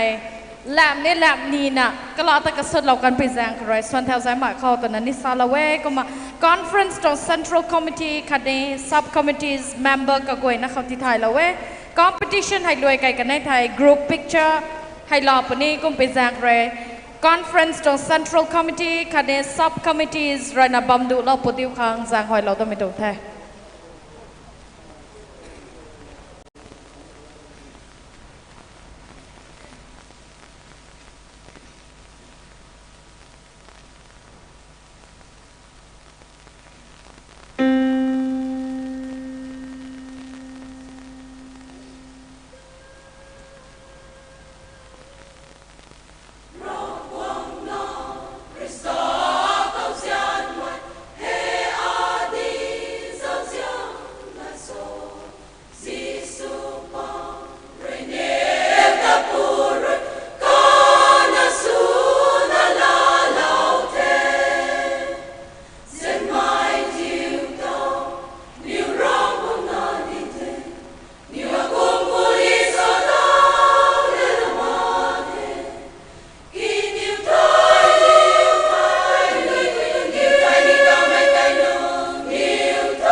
ส่วนทรีนะส่วนเราดัดกันมวยเทมีไทยอารมณ์ไกด์ดิมจาง Baptist Church ตรง Women Choir เทกันอยู่อีกตอนนี้บัดได้นะใบเราตะโกอาตาวให้กลาสาขังกุมนา Choir Competition ของสุนัโตไม่ให้เรนายคำไม่ participant สุปนิเทกุมนา serial number 4กันอยู่เรนายกักันให้ serial number 40 สับละเร่ 4ก็หันกองดัดขังสวย40เทกันอยู่เรนายส่วนลอยกันนี่เทอาศัยกลานตรงตานดวนสามีโต choir competition group C ดวง choir competition ให้โตลอยโลปันเทสามีแต่ไม่ไกลมีนักเขาก็ลอยตนากำนาตินิ่งโตมีตรงเทอ๋อโอเคก็มา information ดัดบำอาคารที่ไทยเราตอนนี้มีดวงในนิเวศนั่นลูแต่ส่วนลอยเรากันสินีตัดฮัลโหลดัมมันากำนาดิ่งเราบำควานโนกลำโทกลาสาโลกังกำนา combine choir ดวงลู presentation แต่นายมีไทยไลน์นะนั่นนิเวศนั่งนิวตรงดิ่งบำแต่กำนาดิ่งเราควานี่ไทยบายมีดวง choirs นนไว้แต่ละนะกบำเขาเท้าดิ่งละนะอาศัยตรง choir competition ตรงลูไทย combine สนะส่วนปัปนี่ตัวมีไทยก็ลอยแต่นาที่ไทยเรามีตรงไทย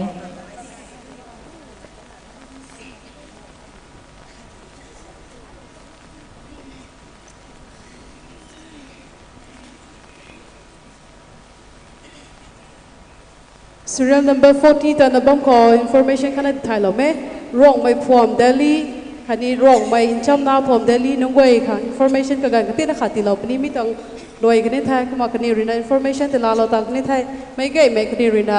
รวยเราคนนี้ไทยไม่เก่งไม่เท่าดิ้งซ้ำแล้วนะมีต้อง combine ครต้องรู้ให้ส่วนซ้ำเลยไทยค่ะมีต้องรัสไว้นิ่มลงแล้วนะนี่เวยต้อง group C ต้อง competition สิทุกมีการเคยรวยเราคนนี้มาร้องไม่พร้อมเดลี่คันนี้ร้องไม่จำหน้าผมเดลี่คันนี้เวยแต่ ready สุดเราที่การที่ไทยต้องแท้ทั้งกูแท้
ส่วนจุยนะสวโลตก็ไม่ไทยอารามรังคงวัน Baptist Church เทกันอยู่กันนะสวโลเราก็ไม่ไทยไลนะอาศัยตองกรุ๊ป C ตอง choir competition ทมีกันคนนะกุมนัดรวยเราเท judges นันกวยตนี้ทวนกุเทกิงลอนนับไม่กวยนะตนี้ทวนกุเทอาคัดนี้สวโลก็ไม่กวยนะตนี้ทวนกุเทสามีไทยกุมนัดสาโลนี้ไม่ต้องเทกุมนัดตาไว้ทอ combined choir ตองดูให้ไม่ไงไม่น่ากินเต้าจำปันเท check ง่ายเทกันสินก็ไม่กันเขาร่วงไม่จำนาฟอมคันนี้ร่วงไม่ฟอมเดลี่โอร่วงไม่คาวซิลเดลี่เบียกทรีนะกันก็ติดที่เราตัวเทนะที่เราไม่กันแต่ทวนกูเทก็มาดูนั่น information ที่เรานี่มีเกี่ยวกับอันนี้ร่วงไม่นานนที่นี่เดลี่เขาไม่ไปนะทุกคนบัมเทก็ไม่ติกี้ registration สมัยกันเขาเราไม่ก็ไทยสรวงกริ้วไม่กันเขามันใส่หายกระเซ็งวงตั้งสั่งมาก็มาเนี่ยเรียนรักกันมีการเขาไทยสู้มีการเขาเรามาก็ไทยน่าสนุกรันมีการเขาจันลิสเขามากไม่ปังตายอันนี้ลีดเดอร์นั้นเขาพวมเขามาพังระดับเทก็มาเรียนรักมีไปนะกระดักเขาเร็วไม่นายเทให้แจ้งเขาเลยนะใส่ไม่ก็นะไม่ปุ้ยกวยกองคริ้วนะบ้างเขานำทั้งตาได้ไทยนังนิวนานนอันนิวนานนเดลีเรามาก็ไทยเดลีกังจังเขาเดลี NCR เขากดกันไม่นายตัวไทยเสียเรานะนังนิวซันกันนิวซัน registration สุดแล้วขังสาวนะปัวตัวมีที่ไทยไม่ต้องเท the same information ให้ information ให้อันนี้ต้องพวมไว้เขานี่ circulate สุปปนี้ก็มัน number contact number แต่นี่พังปนี้ก็มันเสียเรานะที่ไทยแล้วก็มากระจายพอไปกดตั้งก็ไม่น้อยที่เราตั้งมาก็ตัวไทยอันนี้ผู้น้อย responsible เรานะ context เรานะที่เรานังนิวที่เราง่ามาปุ๋ยที่นี่นำรอยอารมณ์เขามาใส่ให้จูเดลี่เขาเดลี่ NCR region เขามาใส่ให้จูกูผมกันนี่ตัวมิเตเสียเรานะ cái luồng thông ta đã bảo khẩu thì thải cái đấy là vô thì mình hay đuôi nên là thì thảiแล้วไม่ตรงthế ruộngไม่พ่วมอันนี้ruộngไม่ซ้ำหน้าพ่วมเดลี่เบรกตัวไม่ก้อยนั่นแต่ทนกูเทเราก็เสียมไงนั่นที่เราไม่ถือเจ้าไงเทก็เกณฑ์มีตรง information แต่กำนัดที่พเราคนเทอัฐาวไอโท combined choir นะส่วนมีตรงลูส่วนมีตรงกันแต่กำนัดเตาโทลาดิโคอันนี้ไว้ตรง directing ที่เรานี่ไม่เจนทุยก็ไม่ตันนี้ invite สุดเทกำนัดกลานส่วนเราก็ไม่กวยตันนี้ดิ้งเท้าเราปุโทกับบอมเขาตันเท้าเราอีไทโทอาศัย group C ตรง choir competition เขาส่วนไกลเราก็ไม่รู้แต่40 choirs นั่นนะเตาให้ส่วนป้ามีแต่ไม่ไกลมีนากิงเตาจำก็กำนัดลู่ลัดกลางแต่ไทยบางคนนี่ทันนี้ไม่ไกลมีนาก็มาส่วนจำเราข้อกำนัดไม่ให้ส่วนรวยกันนี่ไทยกลานตุงตันดวนรวยสิโลคังนิมโลไม่รัสวยลาโลนี่ไม่ลู่อทุยนาปานไม่ women executive member RNBA ก็ไม่ทันนี้ ready สโลนบัมคังก็รวยตนาที่ไทยมีตรงไทย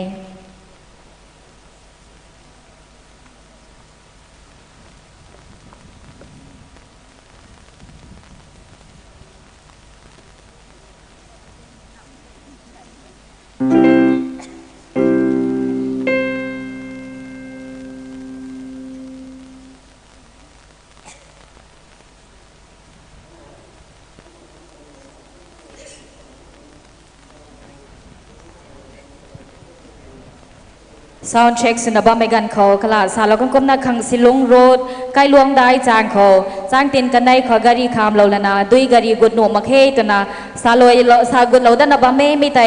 กะรีไก่ปนนนไว้ตัวนะกะรีไซส์เราพอดีขังกะลอยดันนะจางไว้มีตรงเท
กายเท่ไม่ไหวนะ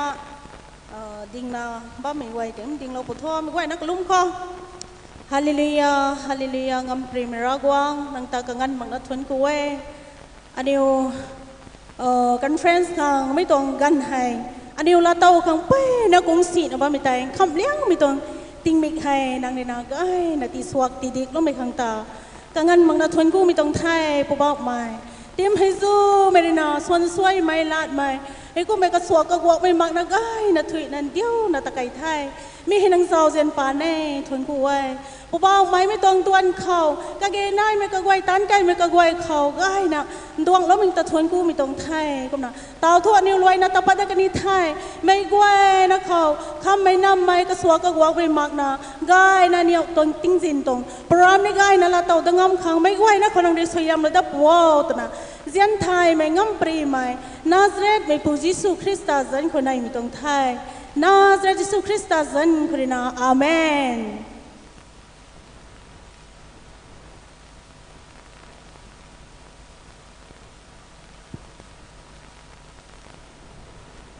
ทวนกูแท้อันนี้ครั้งสังใจแล้วนะกะลุมเรากันไม่ครั้งตาอารมณ์ลงบ้าจอนเขาบ้าไม่ปุยน้องไว้แต่บัมขัดเราว่า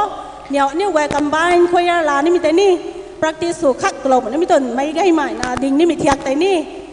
ไทยสั่งบ้าพิเศษคนนาอารมณ์ลงบ้าจอนเขาบ้าไม่ปุยน้องไว้แต่มาตักขัดบัมเราว่าตัวมีที่ไทยแล้วมีตรงไทยทวนกูแท้อันนี้มาทิวนะกะลุงปัดนะบัมเขาให้อันนี้ดงบัมเขาแต่พร้อมตนาไม่นายบัมควรในไทยเสียเรานามบุมไก่เรานะควายเท้าเรานะเกตแป้งเขาอันนี้